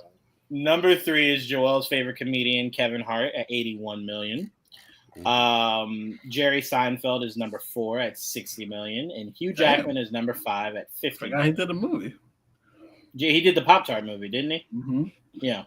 Most of them, like, what have they done this year? Time out. What movies have you know who should be upset? You know who should be upset? Hugh Jackman should be upset. I'd say 85% of the reason that Deadpool movie was as great as it was because I decided to come back. That is true. I ain't netting no goddamn 50 Ryan said he didn't have a story. Exactly. But did you notice Ryan brought in 85 milli? I brought in 50. Are they going off of acting jobs or just their money they make in general? No, just acting. No, just acting. Sure? Just acting. Am I sure? I mean, Ryan making money. You know Ryan. Time out. You do remember Ryan wrote, right? Co-wrote, produced, and starred in that fucking movie. If you think he ain't netting in more than 50 M's, come on, Trayvon. You got Mint Mobile. I'm just just going off just the movies, just the damn liquor or whatever. Yeah, you got liquor. Rock. It wouldn't shock me. It wouldn't shock. I think The Rock had like 3 movies last year, but it wouldn't shock. Not last year. In 2024 is when this came out. So Ryan. Okay, so wait. If this is 2024, I think Ryan Reynolds did the movie with The Rock. Remember the heist movie with The Rock? Red That Notice? came out in 2024. Red Notice. Oh, I'm trying to that think of was what good. movies. Yeah, I'm that trying was to think of good. what movies. So, Yeah, like, there I was a did enjoy streak that. where Ryan Reynolds was just putting out shit. It wasn't even. Some of it wasn't even good. Some of it wasn't even in theaters. It was just I did enjoy Right. that. like that's Six that one movie Underground, whatever. Yeah, what was it? Six Yeah, Underground or some Netflix. shit like that. Yeah. and that so- one with the kids, whatever the time travel one. Were those in 20? Oh, all the those in Addams Project. 2024? No, they're not all 2024. We're just saying Oh. Ryan has released a lot of movies. Oh. So You did that Um, imaginary one, the crayon, whatever the fuck that was from yes, last year. yep. The John Krasinski wrote and directed. Yes. Mm-hmm. Yep. Yes. Yeah. All right, I just thought I'd throw that in there. We do have some Daredevil news. Matthew Lillard has been cast in Daredevil Born Again season 2. No. That's filming. I'm actually very probably shocked. now. I think it is filming Matthew- right now. Yes. It is. And Yeah. they have announced Collider that Daredevil Born Again season 2 will have one less episode than this season. It will have 8 instead of 9. For me, I mean, we're used to 8, so I'm like, I don't mind going one back. Now, I'm just now. curious why you gave I just us finished 9. watching like back-to-back 13-episode seasons of all the whole Marvel Netflix show. Actually, not true because Iron Fist is only 10, I think, the last season. Yeah, so we are getting yes, I'm excited about that. I'm excited about Matthew Lillard. Shout out to him. He'll be doing double duty. He'll be doing Scream and Daredevil. Apparently, everybody's doing Scream except the main, except the people that help make it interesting again. So yeah, whatever, right? But yeah, I'm excited for this. I don't know who Matthew Lillard could be playing. It's way too early to assume. But knowing that Daredevil shoots a lot on the street, we'll figure out soon. If he has a costume, we'll know. So that's fair. We'll know relatively soon. The one thing, guys, that's bothering me about it filming while season 1 is happening is that we'll start to see set photos from season 2 that will be out of context to what's happening in season 1. So, like, I usually like for things to film once the season's completely over. You know what I'm saying? Because, like, what's going to drive me crazy is if, like, we see a set photo of this therapist still alive. And I'm like, I thought this bitch was going to die. Now it's going to happen. Like, you know what I'm saying? I just don't want to see anything, you know what I'm saying, until season 1's over. At least we know they're working on it already, so we don't have to wait too long for the second Yeah, season. I appreciate that. Well, remember, Most will come out next because year. Also remember, Next because month, remember what Brad said. We're not going to have a bunch of different shows. They're going to only commit to the shows that they could do long term. So you've already committed to Daredevil, so you don't really need to kick the can around with that. You can get right on the ball. That's why I don't. Honestly, I think going forward, Trayvon, if Spider-Man plans on going numerous seasons, like it was, thrown around that it would, I think they're working on season 3 right as soon as they finish season 2. Because season 2 is coming out next year, they're probably going to get right to work. I don't think we'll have a year without Spider-Man or Daredevil, as long as they plan on keeping them both going, which is smart, which is very smart. All right, so it says the Russo brothers gave an estimated runtime for both Doomsday and Secret Wars. Doomsday at about 2.5 hours, Secret Wars at 3. I'm saying Russo Bros, not enough. Secret Wars should easily be 5.5 hours, and the director's cut should be 10. I agree. Because all the shit that people want, 5.5 hours. Make them some bitches sit there. All right. Just give us an intermission in the middle. No intermission. Yes, do it like real men. Give me 30 minutes. Give me 30 minutes. Nah, we all peeing bottles. No one gets up. No one gets up. I'm telling you, you get up. You piss yourself. You leave. Yeah. Oh no. Yeah. I remember back in my day, we used to watch. You said I'm out of the theater. I'm breaking back in there, motherfucker. No, you're not. Yes, I am. Absolutely not. The strength that I would get. The strength I would get to seeing a damn Secret Wars movie, I'm getting back in the fucking theater. I tell you what, you'd be the only one finding out what happened the next day. You ain't getting back in. Clank, clank, locked up, done. No lie, I do want to do. The lawsuit would be draft. I do want to do a theater. What is it called again? Rent a theater for Doomsday. Rent a theater. I don't. I want to experience it with all the geeks. They got a porta potty in there too. So we got not for it by himself, right? No, not by myself. No. So who are you bringing with you? A bunch of y'all. Oh well, if you come up here and rent the theater, that's sure. The plan. That is the plan. We make sure we bring everybody. Shit. That's it. Joel, you know your family alone is like what, like 8 of them, right? 8 of y'all, easily. And then I'll bring L'Oreal, Trayvon will come, Jamie will come. Hell, you might even get Mike and Didge to travel down. I gotta see how much it is in New York to do it though. No, don't do it in New York. Oh no. Do it in New Jersey. It's only $100. It's probably cheaper. You do it in New York. That's smart. Okay, it might run you rent. You have to be like, can I stay here? Yeah, no, that would be fun. That'd be fun. Now we don't have to reimburse you, right? Because this was your idea. We didn't have to. Y'all can pay me back in food. No, that's okay. I'll just watch it regular. It's okay. Oh my god!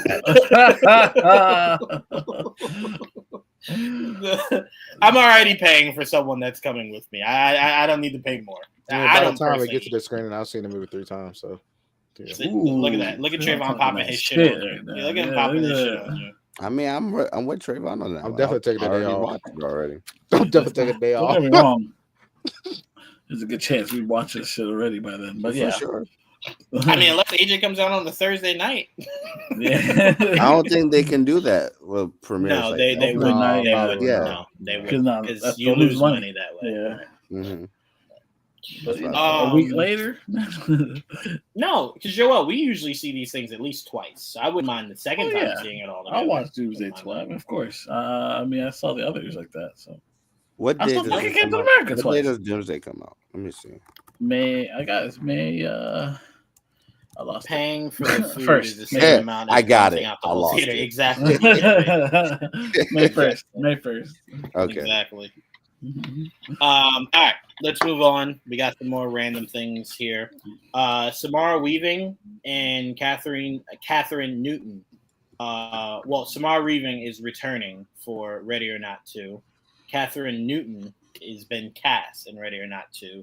I'm gonna tell you this. I'm gonna be completely honest with you. Shit. It was great. I'm not excited at all. That was good. That first one I consider a cult classic. Don't fuck with it. Don't touch it. It is a cult. True. You know what else I consider a cult classic, Trayvon? That I know no one on planet Earth considers a classic, but maybe me and you, Trayvon. What? Remember that vampire movie a couple years ago with that black chick, The Inviting or The Invitation? Remember The Invitation? I like that movie. No. Yes. You liked it. I don't think you consider it a cult classic like I do. No, I walked into that movie thinking it was your typical little rom-com kind of thing. And I'm like, wait, vampires? Vampires? Classic. Oh, that weird ass movie. I remember. Yes. Yeah. Where his whole white family was like, you brought a black woman home. Delicious. Oh, that's right. She was like, oh, this I'm your cousin. And I was like, girl, right. I was like, girl, what you mean, your cousin? Right. All they saw was dark meat. They didn't care what you was, girl. They saw dark meat.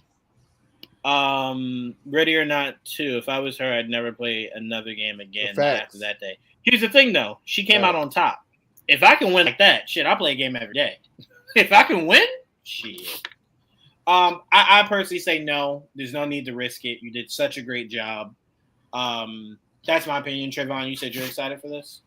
Yeah, so where the hell is Ryan Reynolds' Clue at? That's what I want. Where's that? I want to see somebody do Are you beefing with him or not? Which one is it? Look, it might give me Clue again. Let's go. I love the original Clue. Beef will always the original Clue is fire. I love that. I love the game. Clear that I'm very hypocritical at times, so it's fine. So, as long as you're honest about it. Yeah. So hey, here we are. No, he's not lying. He's very much telling the truth. Joel, AJ, you guys at all interested in this? Meh. What is it? Ready or Not 2? Ready or Not 2. I like the first one a lot, so I'm open to it. We'll see. I hated it so much that I loved it so much. Okay, we're just gonna move on from that. Robert Pattinson says he fucking hopes they start filming the Batman too soon. Quote, I started out as a young Batman, and I'm gonna be a fucking old Batman by the sequel. Well, at least he knows the same thing I'm talking about. Such a drama queen. Yeah, Rob, we agree. It's a fair statement. We agree, Rob. Yeah, that's a drama. We all want that to. The drama queen. We all want them to hurry. He is an actor. I'm like, that's a purest definition, right? You just telling him he is what he is. No, he just don't want to be jumping around and shit. He's like, hurry up now. No, because if you have not noticed, that man has not stopped working since he ain't doing Batman shit. I'm telling you this now. As long as the checks keep coming through, Robert don't care if he's 60 being Batman. Hey, as long as I keep getting to do my other shit, I'm good. Let me see here. Somebody ask him, "Are you gonna do a third one?" That's what somebody ask him. You gonna do a third one? Hell no. Matt Reeves gonna go. The shit y'all put me through to get this second one done. It'll take 7 years to get to that one. Hell no. Yeah, that man like I'm good. As soon as he's done with 2, you better start 3. Right the same day. Joel, that if I ever got to interview Matt like in the next couple months, that would be my question. So, what are your thoughts on Batman 3? It's like I'm still writing 2. Oh, yeah, that's a problem. Get out. That's a big problem. So how script writing for the third? Why are you talking to me? Go write it then. Hurry up. No, this is what you got to do. You got to tell Matt like, wait, you're still writing 2? Oh no, that's no problem.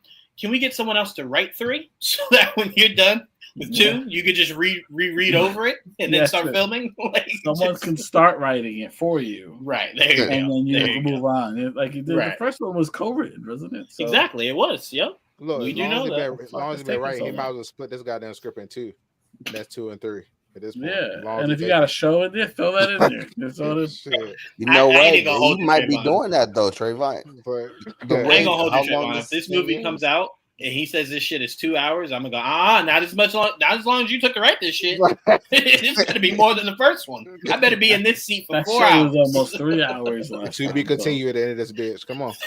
Like, come on. Don't play. Come on. 2 hours and 50 minutes. God damn. Oh my god, bro. And look, Matt Reeves, you playing with our dog, all right? We can only support you, but for so long. Heard this shit. I love this shit. Stop. People be gonna forget about it. Like, wow. Yeah, I don't want that feeling. When they're like Batman 2 started filming, I'm like, really? When? I was 31 when I first heard that. I'm 36. Like, I think I'm good, Matt. We're okay. These movies are generational, not back to back. All I know is he was looking at this like, we are never getting him to write any movie. Bro. That's it. Yeah. Well, unless it's like one movie. You can do one movie, you start writing it whenever you're ready. Come back to us in 5 years when you're done. I mean, think about it. Ain't that what he did with Planet of the Apes? Didn't he only write one? He did the or did he direct one? He did the last 2? Yeah. There was shorter time in between those 2 movies. He wrote them? I don't think he wrote them. I think he just directed them. I think he just directed them. Yeah. That I don't know. All right. Let's move on. Someone has a rumor about the test session for Superman. They had a couple of notes. They said the first one was Nicholas Hoult is great as Lex Luthor. Superior CGI than what was in the trailers. Some surprise villains. That's where I want Joel to put a little asterisk because I want Joel to tell us. I can't wait till we talk about what's not mentioned in this list. Right now, the surprises are. Okay. All right. The film's comedy is more punctual and accurate, also having emotional moments. The tone is closer to the first Wonder Woman film and the first Guardians film. Now, what drama do you want to drag into here? What's not mentioned in that list? What? Who's not mentioned in that list? Superman, his damn self. Did they not see him in the movie? Where is the comment about him in this list? They said that Rachel, whatever her name is great. Brosnahan, sir. Hold on. Trayvon, we're not skipping past that. Absolutely not. No. Oh, Lord. Okay. Say her name. Miss Maisel. Listen. No. Say her name. Rachel Brosnan. Mrs. Maisel. Whatever. No. Say her name. Put some respect on her name. Rachel B. I'm not saying the last name. It was too much. Anyway, so look. Nicholas Hoult. RB. It mentions him. It mentions her. It does not mention Superman. How does that make sense? Like you said all these folks. I'm tired of talking about these. It's weird. Test screening. Who cares? Okay. Well, I care. I thought you guys might. I care. It's all hearsay. We don't know how much charismatic. Was it great? I don't believe these at all. Even if it's true, people might have a different opinion. That's the thing. It's very subjective. Look, Trayvon, you know how you got to look at it instead of the way that you're looking at it? I'll take saying nothing over telling me he was horrible. I'll take nothing. Yeah, I'll take that too. I'll take nothing. The main hold on. The main character of the movie though They didn't mention That's- him at all. It didn't list everything. I was like, what is Yeah. this? But they've said Shit like off that. it. No, But absolutely. what Luthor's that comes great. with those rumors is that the movie's good. So I was about to say, it sounds like the movie's good. If the movie's good, he wasn't bad. Yeah. I just hope he's not being carried. That's all I'm saying. I mean, Hey, Wonder Woman, I was gonna say, you love the first Wonder Woman. Wait, so hold don't on. play. she got carried. She got carried. Who did that tweet? Who did that? I don't know. I don't know. You gotta find it. David Corey, he's too good an actor to be, carried. Yeah, sure. He should be. Yeah, that's true. All right, we can move on from that. Joe Russo says Robert Downey Jr. is doing detailed research to prepare to play Dr. Doom. Quote, he's writing backstory, costume ideas. He just loves really rich three-dimensional characters. And I think he sees a real opportunity here with this character. I love that. Me. I know exactly what Trayvon's talking about before he even says it. I can honestly tell you what he's going to say before he even says it. So bad. He's worried that he plans on continuing being Dr. Doom. Am I correct, Trayvon? Of course he is. Yeah, of course. Yeah. I told you. I knew exactly what he was saying. He is going. I'm telling y'all, that's what's going to happen. I don't think so. The point of that. I don't think so. No. Because I tell you this. Remember how you guys told me Mike said we might not get Dr. Doom anymore? I'd prefer that over him continuing being Dr. Doom. I'd take that. I'd take no more Dr. Doom. My thing is, if they do Doom correctly after Secret Wars, we'll never see his face. It won't matter. Right. Yeah. Okay. Yeah. You just got to get a good voice. That's really it. You need a good voice. It really doesn't. He doesn't have to be Doom anymore. Really, anymore. I can see that he can do voice work, sure. But again, it won't matter. You won't see his face. Here's my issue about it.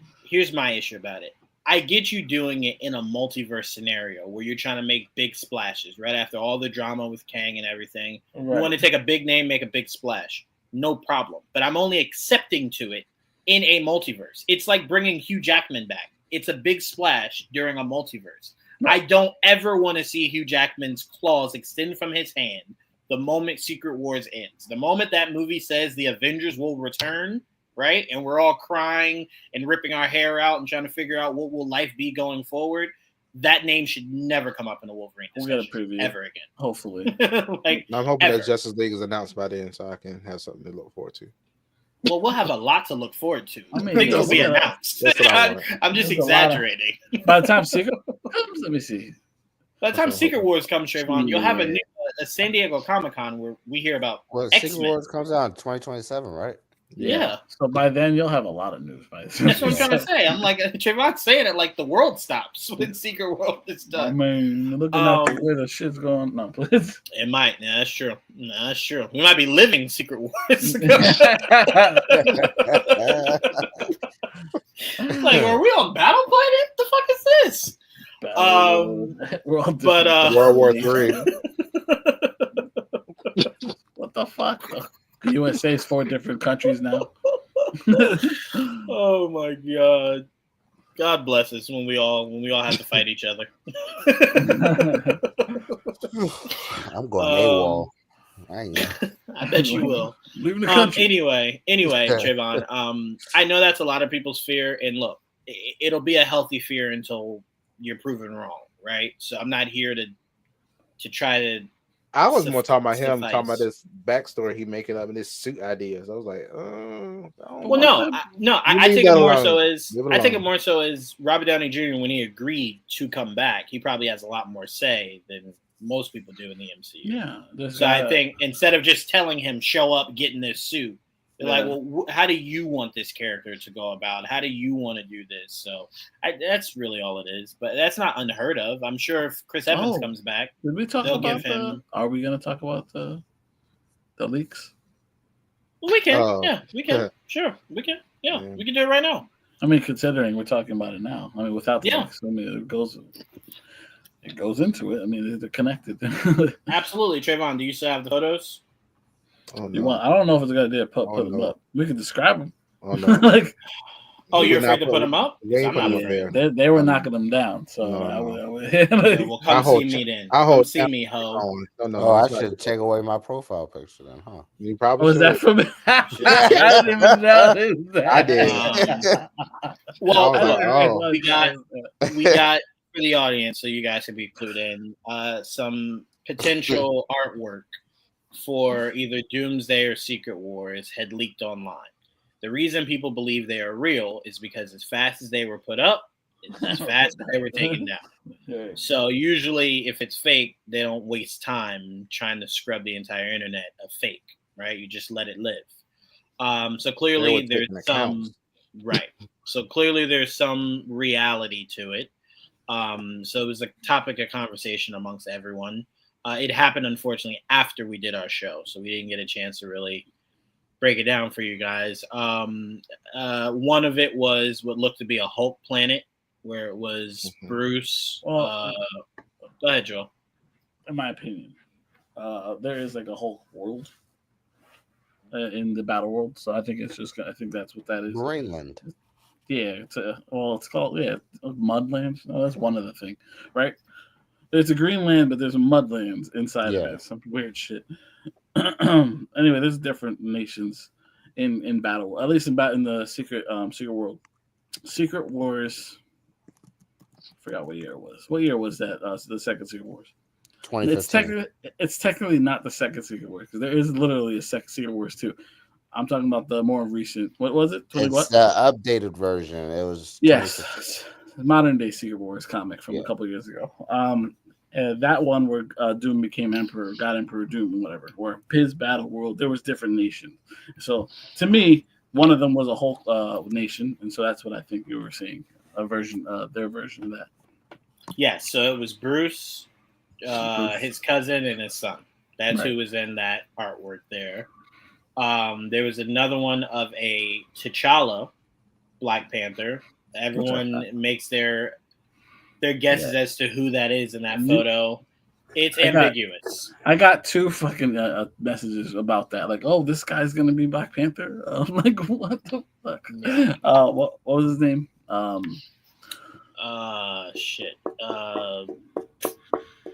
Damson Idris. Damson Idris. Was a parent again. Even looking at the artwork, it's hard to make out that that's exactly who it is. But again, people see what they want to see at the point. But like Joanne was saying, there is a Black Panther. I'm assuming it's again another nation where the Black Panther is back in T'Challa's. It could be an older version of his son. That's what we're assuming. That's one other one. Go ahead. What's the other? Well, let me just add to that for a quick second. The reason why we made the conclusion it's his son is you did have Nate Moore very recently, within the last month, say that the rumor of recasting Chadwick's T'Challa is false. So I don't know why Nate Moore would need to lie when we're no closer to a Black Panther 3, let alone any confirmations about what Secret Wars cast will be. Right. So I have no reason to believe he's lying. So that's why we come to the conclusion of it being his son just aged up. Just for people out there that are like, well, it looks like Chadwick. Well, yes, I understand. But also remember, you're going to kind of probably draw the likeness of Chadwick because it's his son. So you're going to draw it to where it looks like him, but it's not supposed to replace Chadwick. It's supposed to be probably his son older that is going to have some semblance to him. They're not going to cast someone that looks the total opposite of Chadwick. To me, that's why it's very ambiguous. It was ambiguous enough to not know who it was. It looked like a molding. People were obviously seeing whatever they wanted to see, but I was like, I don't know. It didn't look that close to either one of them. We also did get, I believe it was Emperor God Doom sitting in his chair. Doom, it was in white, right? AJ yeah. Is that white? Right, that's definitely got Emperor Doom. Yeah. Yep. Now, people were alluding to the fact that Sue Storm was in that throne room. Franklin was in that throne room. All from the comics. Right. So, look, I'll say this, guys. Before we go any further on any of this artwork, remember, a lot of times what's drawn is never seen on the big screen. Right. So if Joel's saying some of these are from the actual comics, it could possibly be them drawing out concepts. And then Kevin or the Russos walk in the room and go, no. We're not doing any of that. Right. But thank you. Thank you for taking the time to draw it so we can see what it looks like. Or it might look it might look similar, but not be exactly Right. as it was drawn. We've seen so many different concept arts that look nothing like what we're seeing on live action. Like, well, the concept art look better. Right. Unfortunately, it doesn't always work in our favor, and they go a different direction. Right. So I just want to lower expectations, albeit, yes, they were taking it down because it's probably accurate, real. It does not mean that's what you're getting. So yeah, exactly. Did y'all see the Fantastic Four ones? Yeah, the one with Sue, Reed, Ben, Johnny. And talking about that one where Sue's like, and the one with yeah, Franklin. Yeah. Oh, okay. Yeah. Baby Franklin. And the Silver Surfer. There was one with the Silver Surfer. Yes, female Silver Surfer. Yeah, with no hair. Well, at least in the concept art. Yes. Even though, to me, she shouldn't. I don't mind if she does. To me, I was complaining that she should be bald. But right. I'll only be okay with hair if you're telling me that you're going to, at some point in the Secret Wars aspect, differentiate the male Silver Surfer from the female Silver Surfer. Then yes, no problem. But if she's our permanent Silver Surfer, which again, if she is, cool. If she isn't, cool. Yes, she can be bald for the time being. Now the best and worst thing about these leaks, the best thing is the one with Kamala, Wiccan. That was a cool one. That was very cool to see them sit around the table. The Young Avengers. It was Wong. Yes. It was Star-Lord. It was Kate Bishop. Yep. It was Stature or Wasp or whatever she gonna call herself now. Yeah. And I don't know who that boy is in the middle though. Hold on. In the middle. Oh, that's stop. Hold on. What? Whatever she wants to. It's only Stature. You can call herself Wasp now. I don't know. She call herself Sting. We don't know if we're gonna get a recast of Wasp, so I don't know if they're gonna go there yet. I don't think they'll recast Wasp. In my opinion. I just don't think they magically just make her Wasp now. I think she could still be Stature and do the things that Wasp does. I think she needs to change her name. I think I would personally just make her Wasp, but that's just me. But who is the boy in the middle? That's Speed. That's Tommy. Oh, I didn't even think of that. I didn't even. That's Tommy and Billy in the middle. Okay, that makes sense. And then you have obviously I think Kamala's on the right. I forgot who else. Is. And they got fucking Dupe, bro. Dupe is in this picture. I didn't know who that was until you said that. I was like, oh, you know who Dupe is, right? I thought it was Ghostbusters person or something. I'm sorry, you're talking to me. Yeah, you saw the one with the Young Avengers. That picture. No, I didn't see that picture. Oh, show him that picture. Okay. This man said, I thought it was Ghostbusters. I did. All right. Okay. But it was Dupe. That's a mutant, or it's a mutant. I just sent it to you. Part of X-Static. And Twitter DM. Dupe kind of looks slimery, but yeah, that was cool. If they bring in Dupe, they're cooking something hot. Like, I was not expecting that. That was dope. Dupe cameo in the. Oh yeah, I see. Yep. You see him? Mm-hmm. In the far right. That was cool. And then the worst thing about these leaks, no Wanda. Also hurt. So bad. No. What? It hurt me so bad. Here's a picture of Trayvon. Where is she at? What? None of those photos had Captain America. You know Captain America's in the movie. We didn't have enough of him. He died. It's over. It's fine. No, not Steve. I'm talking about Sam. Are you crazy? Oh, I mean, we're going to see Sam. I'm not worried. I see Rhodey. But why is not seeing someone mean they're not there? Was Riri in that picture? I forget. No, you're thinking of the cruise on the video they showed on the. I mean, in the picture I'm talking about. Well, I don't think Riri was in. I don't think Riri was in. No, but I'm saying, Joel, there is a picture of Riri with the Young Avengers. Yeah, I know, that does exist. It's just not there. I'm talking about the concept art, though. Right. Yeah. Trayvon, Sam already said he's going to be in the Avengers movies. Yeah. So I'm like, cool. Time out. You don't know the cast of Doomsday. Yeah, we don't. That's what I'm trying to say to you. You don't know the cast of Doomsday or Secret Wars. We only know technically Doom. Me combing through all these leaks and not seeing her. Stop one saying time, all these leaks. There were it like hurts 4 me so photos. bad. There were 4 There photos. were There was a 9. lot There of were pictures. 9. There was a lot of 9. pictures. So Yeah. then, Trayvon, did you see Did you see all the Avengers you know are coming back? No, not at all. Now, how So many do then, I what actually? makes you think How she's many not do coming I back? fully care about though? Like who That's I'm looking different, for. sir. You know who That's I'm looking for. Like, Okay, I don't- here's I the don't- thing. Here's the thing. see If what I'm you mean. Marvel, this is why I don't do everything in storyboard, because then the shit gets out. And y'all already thinking Wanda's back from the goddamn comic book. So if I'm Marvel, yeah, well, they I already didn't told us. The guy clarified. They said it's not MCU. No. See, you're saying it wrong. The guy didn't clarify shit. Kevin called him and said, "Hey, did I tell you that? You go let them know. Hey, that ain't shit." All right, it's the same phone call Kevin made when they kept trying to say that Agents of S.H.I.E.L.D. was part of the MCU. Kevin made a phone call and said, "Hey, did I tell y'all that? It ain't my shit. It ain't my shit." All right. Well, that's wonderful. I just want my character back. Thanks. And you will, Trayvon. You're getting her kids back. Why wouldn't you get her back?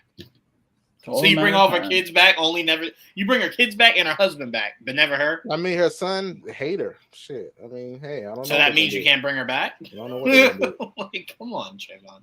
You're gonna get Wanda. These are just certain things you don't Shit, have to like freak out Agatha is about. more of his mother than his mother is. So, anyway, The mother also didn't get to spend much time with him outside of just neither did I created Agatha, them. but he loves her. Yeah, because he understands Agatha. The mother hasn't had the last time he saw the mother was a serial killer. So I hope Wanda pop up and slap him. Like, what the hell you mean? You know, like you don't know me. I made you. that boy is gonna cry when he sees his mama. Trust me. No, he not. She about to rise from the probably ground attack like a her. fucking G. He'll throw her like he did everybody else. Nah, he'll bend the knee. Trust and believe. You guys got anything else on these leaks? Nope. Leaks to me only mean but so much, because like we said, they could not go with any of it. So it's cool that it's something they're thinking about, but yeah, I'll wait till I hear more. We should be hearing more information about Doomsday like soon. Doomsday, Spider-Man. They're filming soon. All that. Yeah. So I'll wait till I start hearing more, and then I can try to connect the dots to the leaks, and then I can really get excited. So. I did like what I saw because the concept art just looked a lot like what I was thinking they were going to do anyway. So if that's the case, then we are closer to what I was imagining than I thought. Yeah, we'll see. Some fun news for us Dexter fans. Neil Patrick Harris is joining a loaded cast for Dexter Resurrection, joining Michael C. Hall, obviously, who plays Dexter, Peter Dinklage, Uma Thurman, and Kristen Ritter. I just saw them a set video of Dexter with Kristen Ritter's character, and I already love the chemistry. I already love it. I can't wait to see it. I'm so excited. I need to see Mother. That's what I call Uma. Mother. She is Mother. I can't wait to see her in this. And Peter Dinklage. That's going to be a really interesting one. And Neil Patrick Harris. They're really going all out for this. Yeah. Can I watch this without seeing the original? No. Absolutely not. No. Oh, no. Yeah. I'm sorry. Let me make this easier for you. You can't see this without seeing the show that just came out. And you can't see that show without seeing the original. So, no. To answer your question. I mean, you technically it was a prequel show or something. The prequel show. No. The prequel show is not what I'm talking about. The show where Dexter actually came back. That show. No, that's that one. Yeah. You can't watch that without watching the originals. You have to watch the original and then you can watch Resurrection. Yeah. The prequel you can watch or not watch. It's up to you. It's really good. It's great. It's on par to a lot of what the first few seasons of Dexter were. Yeah, so but it's so far removed, you're not going to miss anything. Right. Actually, watching the prequel makes season 1 of Dexter make so much more sense. It does. So much more sense. It was 8 seasons? No, never mind. Yeah. No, they float by. Dexter's good. By. Yeah, it's so good. It's so good. So good. But no, I would never suggest that to you or anyone else to do that. No. Nope. That's just a good show. Though. It's a great show. You should watch it. But I had someone from work watch all of it. Really? Yeah, he's watching. Go ahead. He's watching the one before Resurrection right now. Oh, okay, good. I just finished rewatching that. I don't really want to talk about the Scream castings because I'm still mad at that movie. I'll just worry about it when I actually. Sit down I don't know what it. to feel about that movie. Yeah, I'm still gonna watch it. I'm not gonna lie to you. But. So there's gonna be a lot of ghosts going around or a lot of flashbacks. I don't think any of that is. I wouldn't find it shocking at all. They were just like, you thought Dewey died? He didn't. It's like, okay, well, but everybody comes. Well, he's not the only one. Yeah, everybody's. Hence why I'm saying they could pull some magic out of their ass. Who knows? At this point, whatever. I don't know. I really don't know. This is for AJ because I think AJ really likes this director. AJ, your boy Osgood Perkins. Longlegs director says he wants to make a Darth Vader movie about the collected dreams and nightmares Darth Vader told as short stories. You into that at all? Yes, please. See, didn't I tell you, Joel? All these people that say, get me out of Skywalker shit. You just pitch them something good. They're right back. Didn't I not tell you before, though, Jawan, that I don't care what they do at this point? I just as long as it's good. Yeah, you did say that. I'll give you that. Yep, you did. It's a fair assessment. You did. I mean, really, that's all you can do at this point. Just start with the one. Stress has become too high. Quality over quantity right now. Right. Yeah. I mean, look. You know me.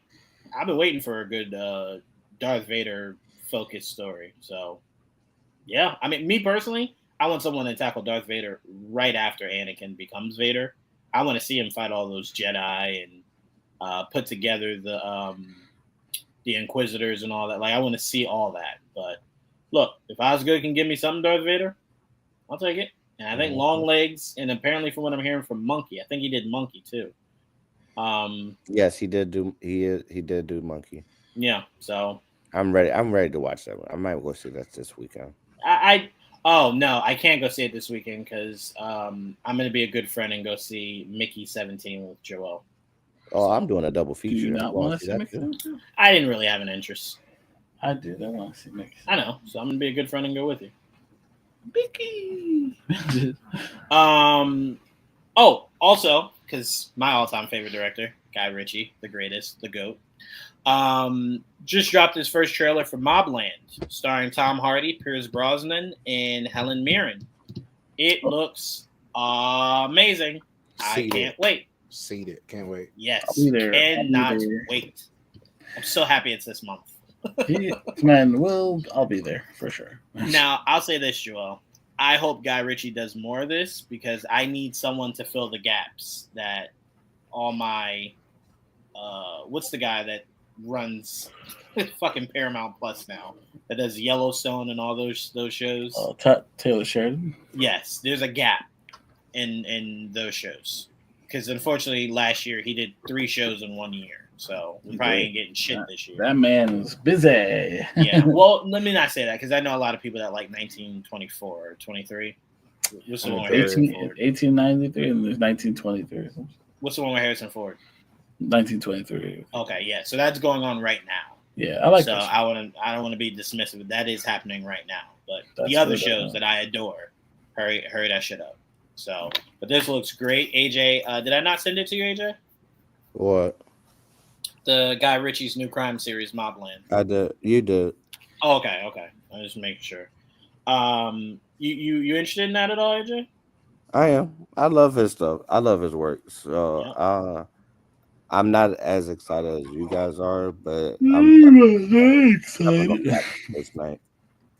All right. We got just a couple more things before we get out of here. First one I want to bring up is The Woman in the Yard. Drops this month. They just dropped a new trailer a couple days ago. I'm intrigued by the movie. It's not really blowing me away, but it's super black, so I'm gonna be seated.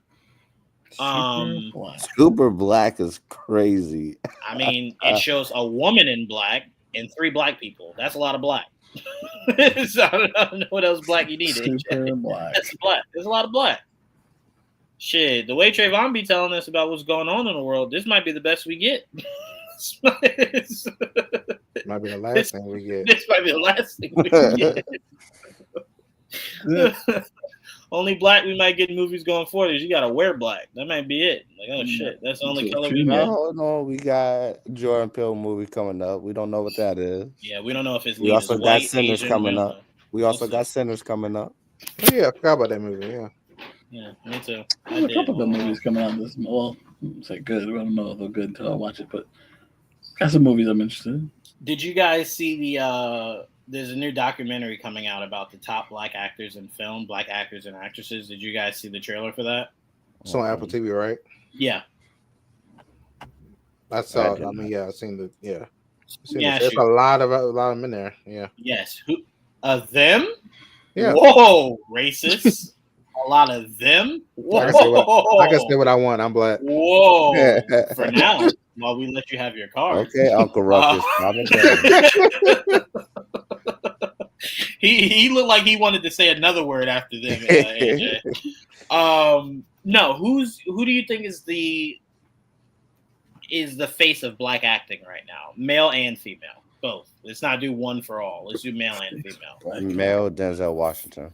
Yes, Still. For male Denzel. For female, it's probably Angela Bassett. I think there's no bigger than Angela Bassett. Yeah, I think I agree with that one.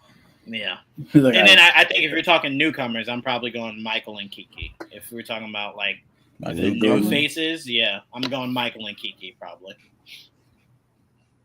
What are your thoughts, Trayvon? Tyler Perry. No, I think The Rock. But you know, that don't count, man. Yes, no,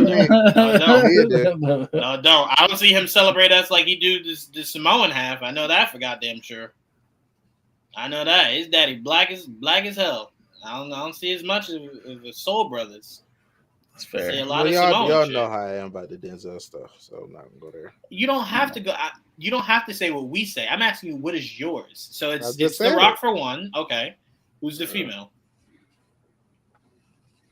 Viola Davis. Okay, yeah, you can make an argument. For me, only reason I didn't go Viola is Angela has the bigger resume. Longevity. Right.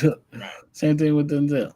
Right. That's why I asked, who do you think the face of black acting is? Not like who's the hottest, who's the face, and that's why I went with the, longevity. I mean, even though technically Morgan Freeman. I'm about to say Morgan Freeman is a good option. Yeah, but here's the problem, Joel. When I think of these people, I think of the main thing I love them in, and at the Viola's, I just immediately think of her and How to Do a Murder. I love. You don't have to. You do not have to explain your. Viola Davis makes all the sense in the world. I was just explaining why I went with Angela Bassett. It's not me necessarily saying I think Angela Bassett is a better actress. It's just longevity to me matters. It's not perfect. Yeah. But Joel, the reason why I didn't say Morgan Freeman is I unfortunately look at Morgan Freeman same way I look at Bill Russell. Nah, that shit's cool. But I'm gonna go with Michael Jordan, Denzel over here. So like, 11 Rings is cool. It's alright. It's alright, but training day. You know what I'm saying? It's the flu game. Wow. I mean, Denzel's a great choice. I mean, I'll never ever argue against Denzel. But there's a lot of good options. So it really is. But yeah, it was first thought. I mean, probably Denzel. No will lie.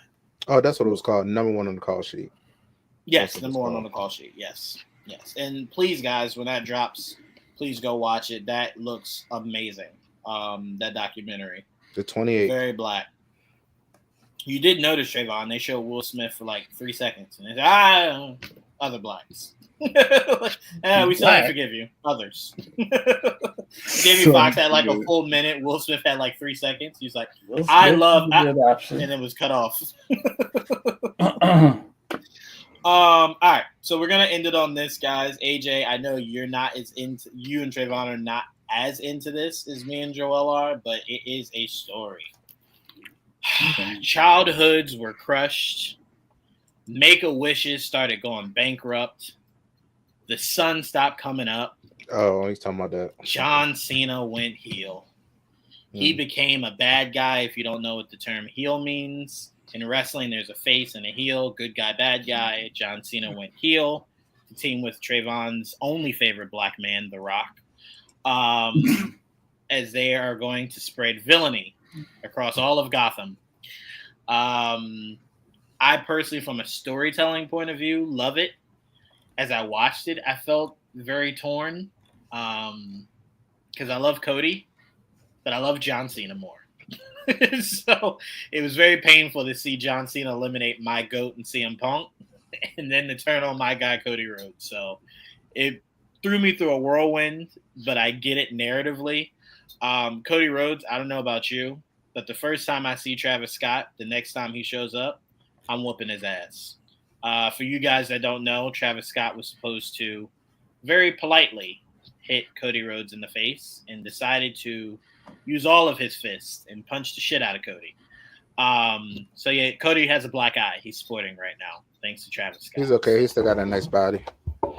Okay. Yeah, I forgot Trayvon. I forgot I was watching Elimination Chamber with Trayvon, and he was sexualizing everything that was happening at the end of that match. And I mean, was I wrong? Off. Was I wrong? Yeah, I couldn't tell you. I don't look at men they were like playing that. too much. They were playing too much. No, I will say they were making some. As you were highlighting them, they were making. The Rock was saying a lot of sucking souls and soul sucking and give it to me. He was saying a lot of very suggestive things. But I would have never thought of it like that had Trayvon not been in my ear. But it is what it is. Break a Wish. I'm not even into wrestling anymore, and I heard about this, and I'm surprised. No, Travis didn't think wrestling was real. He seemed like he hated Cody. The way he punched the shit out of him, that was personal. Yeah, look at Cody and look at him. Oh shit! Right. Oh, listen, Joey Bosa just got released. He did. He did. Oh shit. Cody's beautiful. But yeah, that was a lot to see John Cena turn heel. Joel, you are not as a big John Cena guy as I was. You know, you omitting yourself from that timeline. I did. So how did him turning heel make you feel? I was there in the beginning of John Cena when he first started. I watched him become the John Cena that he eventually became. I didn't stay for the John Cena that was the super baby face from hell. I mean, from heaven. But once he became the face of all faces, I stopped watching wrestling. It wasn't the same anymore. So I lost interest for a long time. Then eventually I did come back a couple years ago. And I always respect John for what he did. I just, once he became a face, it just, I don't know, it just wasn't as interesting as when he was the bad guy. But again, out of total respect for John, he's a legend. I knew that he was, obviously, we knew that this is his final year. He's retiring. It's basically his retirement tour. So we knew, I had a feeling he was going to win elimination anyway, regardless. So I had no inkling that there was a turn coming. So I had a feeling he would win anyway. Because he's got to win the title at some point, or else what's the point? You got a whole year to do this storyline. He's got to get it, and I think it'll be sooner rather than later. I just didn't think it was going to do it like this. Everybody, they had us twisted because a lot of us were thinking it was going to be Cody was going to sell his soul, and he was going to go heel. Corporate Cody. Because it just felt like it's run its course, right? He's already did his super babyface for the last couple of years. It's time. And John is super, and like to me, the problem with John, especially lately, with a lot of it, is because he hasn't been full time. To me, he just doesn't look he hasn't updated his gimmick. It kind of just stayed the way it just looks outdated, and it bothered me. And I'm like, you just do little things and you can update it, and he just refused to do it. And then he went heel, and then like that night, I was late to the party because I was like an hour behind everybody. Unfortunately, people spoiled it for me. But once I got to that point in the story, man, I'm not gonna lie. As a wrestling fan, it hit hard. I liked it. I'm like, that is how you do wrestling. That is cool. That's I don't know what the fuck Travis Scott was doing there. But aside from that, it was great television. I'll say that much. They sold it really well. I'm so excited now to see. I was excited before, but it was just almost like normal. Now I'm like, what is John going to look like? What's he going to sound like? What's the music going to be like? How bad is he going to be? Like, there's a lot of different ways this can go. And him now teaming with The Rock it's basically a throwback to the old corporation, or The Rock was the corporate champ back in the day. So, like, now John, and now don't get me wrong, it's him. It's already in his final. The fact that he decided to go heel his final year is kudos, because again, that's why another reason no one saw it coming, because you would normally do that. So, because no one would have thought you wait till the end to finally go heel. You hadn't done it in 20 years. The writing was on the I'm wall. sorry, not 20 years, about 15 years. Because again, I keep reminding people he started as a heel. Yeah, pissing on the Undertaker's grave. Dr. Thugonomics. I remember before he became that, and that all started because he dressed up as Vanilla Ice for Halloween one year, and he started rapping, and he was actually good at it, and that became part of his gimmick, and obviously he was a heel off of that. He would wear different like the town jerseys to the thing, but Master Thugonomics or whatever. I loved that. That was cool. Don't be surprised, Joel. When The Rock showed up to Bad Blood, he had 3 fingers up. Yeah. When he put the fingers around his neck, it was only 2. Yeah. So that's him saying, "We got 2. Who could be the third? Maybe you can't just do it Rock and Cena because I hope there's a third. Yeah. And obviously, Travis Scott can't be the third. No. You want me to tell you what I'm hearing? Okay. I'm hearing Jey Uso might be the third. Oh, that'd be nuts. Right? Could you picture that swerve? Could you picture taking what is outside of Cody? That's the biggest babyface. That's what I mean. He's right. He's peaking now. You can't just. This would be the perfect time to do it. It'd be I think it's too soon. Because think about it. That would make more sense as to how he's able to beat Gunther. It's not straight up, right? He kind of does it in a dirty way. I don't know. I don't know if I'm against it because to me, I don't think you have a top tier heel. What do you mean off top tier? Your top tier babyface is Cody. Roman is what you'd call in your world an anti-hero. He's not a heel or a face. Now he's an anti-hero. So you don't have a top heel to match your top babyface. Right so why not make Cody the top babyface? The closest thing the top heel. The closest thing they have to a top heel is technically what's his name? Drew? Kevin? Drew's one. Kevin's one. They're just assholes. I don't even know if that's heel. Logan's definitely one. I think that's just natural. Right. That's what I'm saying. I think people just naturally hate him. I don't think he's trying to. You got to dig into it. So he leans into it, though. I really appreciate that. Sure does. But just keep an eye out. Keep an eye out. Remember I said that. Just keep an eye out. Did you see how we talk about this, everybody? Like, we understand it's fake. It's no different than us talking about Daredevil, and that's fake, Because we really right now we don't know who's gonna win or not. We just assume based on how a story can turn. And lately, but that's why have been really good. But that's why the John Cena turn was so good, because it was unexpected. Right. And you rarely can get that these days. Your girl winning the title the other day. I was not expecting that either. No one was expecting that. Yeah. So, it'll be fun, but we probably won't talk wrestling again here until like WrestleMania, but that's our little wrestling. Hey man, wrestling, the fact that it's in the tip of tongue of everybody, that means a lot, Mm-hmm. It transcended. So yeah, it was a big move. Oh wait, what's the move, Joel? Got goosebumps. Goosebumps. That's The Rock. That's The Rock. The final boss. Boss. Javon, you're gonna be hearing that a lot. You on The Rock. That sounds nice. Right?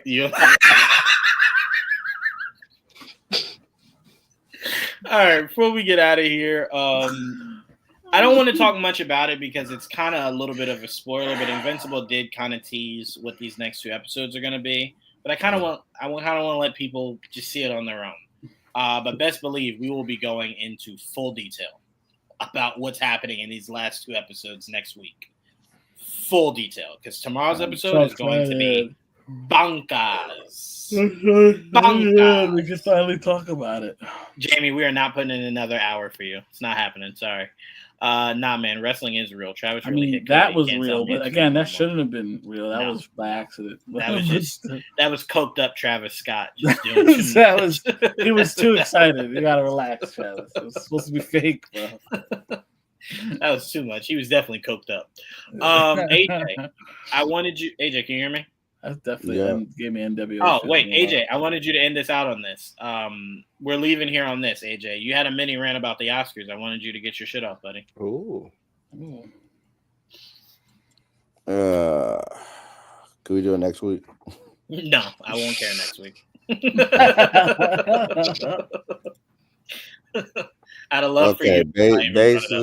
basically, the rant was that the Oscars is just not just the Oscars, but the Oscars and any award show.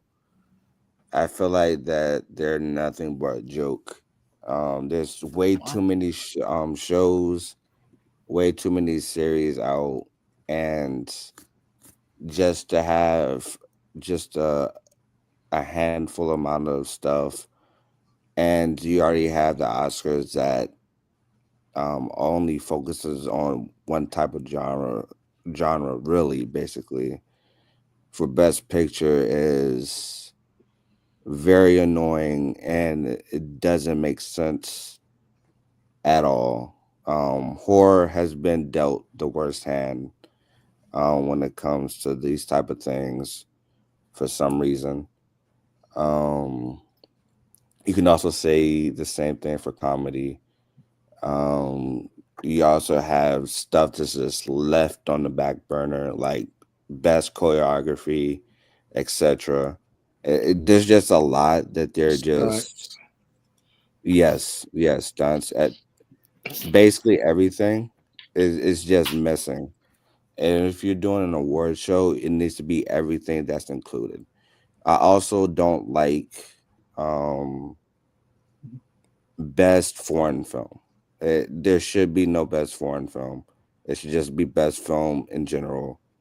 Uh, um, it should not be separated at all. I do understand you have best comedy, best for genre alone, it makes sense. But to have foreign film, uh, that just needs to be best film in general. Um, I don't know how they could fix it with these award shows. I don't think you can do it, especially it'll just take too long. And the fact that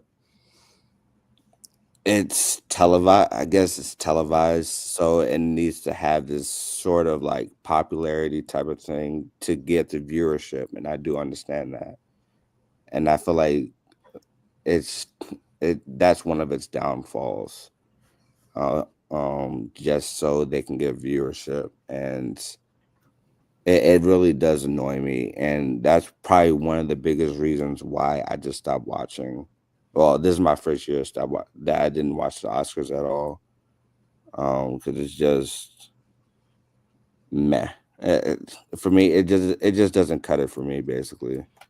So yeah, Yeah, I get that. I can respect that. I think unfortunately, and this is how I view it. I'm not saying it like I have any insight or anything. I think those movies, the same typical drama movies that get nominated and win, I think that's because it's the only place they would get any admiration, right? Because the general population, I mean, the movie that won Best Picture, we know why it won Best Picture, and it has nothing to do with how good or bad that movie is. I mean, it's like when Halle Berry won for Monster Ball. I mean, if we had a vote, we would have nominated and gave Halle Berry that award for Monster Ball, right? So it's like, exactly. So I'm like, they do it because it doesn't get any love anywhere else. Comedies get love all the time. The action movies get love all the time. The horror movies get love all the time. But these drama movies, just the average person isn't rushing out to go see. and that's the problem though. Like it's hey, I do understand that these award show is to bring those movies to light, but you also Yes. have Right. other movies that aren't into light that hasn't been introduced into the Oscars or any award shows. Guess what you need the people to do, AJ? AJ, you know all those people that keep crying about wanting to see different movies rather than Yeah. Fast 36 and Iron Man 92 and The Rock 69 me, instead of those same movies, you know what you can do instead? That was just for you, Trayvon. You know what you can do instead? You can go see these movies that were nominated for Oscars. Those are your different types of movies. But because the general public does not give a fuck about those movies, the Oscars is the only time to actually shed light on the truest form of filmmaking, which comes Yes, from usually those movies more so than other yes, movies. but I understand that. But my thing is, there are still other movies You're right. that don't get that love. There's other Mhm. movies, there's other foreign films, there's other foreign documentaries that don't get that love at all. So it's like it's just there's too many movies, there's too many series. And my other issue is that you have these people that work in this industry that came and watched a 3-hour movie. They just said, I don't want to watch it at Yeah, all. for Dune. Right. Yeah. Yes, it Yeah. that entire thing, I think that was one of the reasons that like set me off. Like, this is your job. You're a judge in these movies, and you don't want to watch a 3-hour movie. Like, I understand you don't have to watch the first, second, third week. You still have other time. It's Well, not that hard to well, I had watch. this conversation with Mike the other day, and the best way to change that going forward is the best way to change that is that nominating movies is not solely on the opinion of the voter. Other things go into what was this box office? How many weeks did it sit at number one? Other things should go into it so that it doesn't solely just come down this. Because if it does come down to someone's opinion, guess what? A lot of people said they didn't see Dune because it seemed like it was too long and just Mhm. about sand. So I'm like, that person's not alone, but you don't want that person being the one that's telling you your movie can't Yeah. get in. Like, Threw me maybe off. shouldn't be here. Just about saying it threw me off. Yeah, I was like, wait. like, maybe you shouldn't be the one describing my movie if that's the case. That's it. That's all my movie was just sand and 3 hours. That's it. It's 3 hours about sand. That's a fucking Like, You ain't watch a lick of a trailer. so AJ, the reason why I wanted you to make sure you said this here is we wrap this up is because I love where your head's at. It's just like the Grammys. It's just like the all the other award shows. It's opinion based, and as long as it's opinion based, Macklemore will always win best rap album over Kendrick Lamar. That's just how it is, buddy. It's just how it is. Only way to change it is to get everyone to stop wanting to give into it. But how do you tell someone to put all their blood, sweat, and tears No, so to not the care the about the whole point of that Oscars? rant, the whole point of that rant wasn't for me to say this needs to change, that needs to change. It's just for me to say, for me personally, I don't give a fuck about the Oscars anymore. I don't give a fuck about the just any award show basically. But you It would can if it be changed. at this point, not really. AJ, Like if they nominated Long Legs, it's just too much. Like, if sure, the Oscars would be like 7 hours long, which it would never happen. no, I don't that want you to add to it. Just change your formula of how you go about putting in certain Use movies. some better categories. That's it. Just change how you put movies into. And get rid of all the Academy voters. There you go. Or maybe don't get rid of them. Just don't make it Joel like the All-Star game. You know how you can't get players in solely by fan voting? Thank God.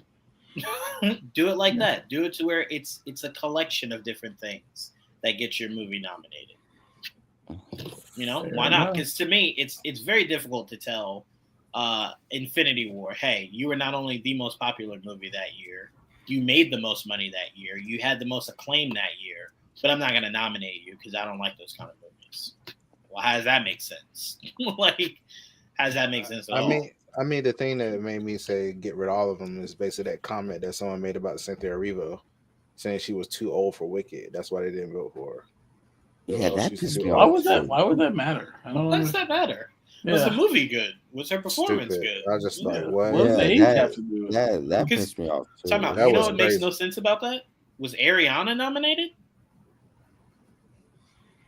Yeah, I mean, she was nominated. Yeah. Wait, was Cynthia nominated? Yeah, but they said they wouldn't vote for her because of that. Because I she was did too it. old? Yeah. How young was this witch supposed to be? It's a I witch. don't Aren't they know. ageless? I didn't think that How old mattered. is the theory? Like it matters. I Like ain't it don't matter. Also, First of all, black don't crack. You can't tell. That's true. You can tell me Cynthia was 26 and I believe you. These voters are way too old. Like, I feel like they're all stuck in their ways. Yeah. Well, that's what the Grammys fixed. The Grammys got younger, right? They got younger and more, Joel's favorite word, woke. And that's what started to inflict change on the Grammys. Again, it's only 1 year. But if you saw, people were less angry about the winners in this year's Grammys than they've been in past years. Especially that 1 year Taylor Swift won over Beyonce. I thought the world was going to end. I didn't know what was going to happen. I started buying wood to board up my doors. I didn't know what was going to happen. So, AJ, I get it. You're done with it. But I think being done with it, and Trayvon being done with it, and a lot of people being done with it, is how it will stay the same. I think the best way to change it is to constantly voice your opinion, make your opinion more known, get people talking about it. Let's, because I'm sure there's a lot of filmmakers that don't appreciate putting in all that work and being told you're not good enough to be with the other kids at the table. So I'm sure it's an issue, but again, as long as we keep holding Oscar in such a high regard, people will keep kissing ass so that they can keep winning it and being in such high regard. So, I mean, that's just how the cookie crumbles. But I think the worst thing to do is just to give in to it. I think the best thing to do is figure out a better way to fight it. But no, I definitely appreciate you. I appreciate the passion for it because I know no one loves film like you do, buddy. So hopefully we can incite some kind of change. But all right, guys, we will be back next week. I know I tell you guys this all the time that I'll be streaming Marvel Rivals. No. I play it all the time. I just don't stream it. So I'll try to stream it this time. I promise. It's not safe. It's not what? Oh, it's not. It's really not. You can always get on Destiny. But remember, I didn't stream because Jamie didn't stream, and Jamie was supposed to stream with me. So it's Jamie's fault. Right. Yes. I think we can all get on that, right? Jamie's fault, right? We're going to agree? Yeah. Okay, cool. DJV was never with the Oscars and stuff. Yeah, I'm with you. And it was a movie. Trayvon was making a documentary called The Rock 69 Me. So look for that to come out on Apple Plus and Tubi. Those are two. It's actually part of Trayvon's OnlyFans. Yes. Bo did that with the Mayo. Is also in that movie. He's directing it. That's his stage name. Bo did that with the Mayo. And I have noticed there's a variety of people on OnlyFans. It might be an option one day. I don't know. Never know. We here at Unhealthy and Unstable do not of the Trayvon's comments alone. But yeah, it's Jamie's fault. So if Jamie doesn't stream this weekend, I won't be streaming this weekend, and again, it'll be Jamie's fault. So that's how we're gonna end it, guys. Make sure you stay tuned for Trayvon's new movie. Bo did that with the Mayo. All right, stop doing that, please. I might want to talk to this man one day. Stop doing this to me. This is your chance. That's why I've been DMing me. Trayvon has two movies coming out. The first one's called Bye, everyone. All right. I have the power to end this shit too. So bye.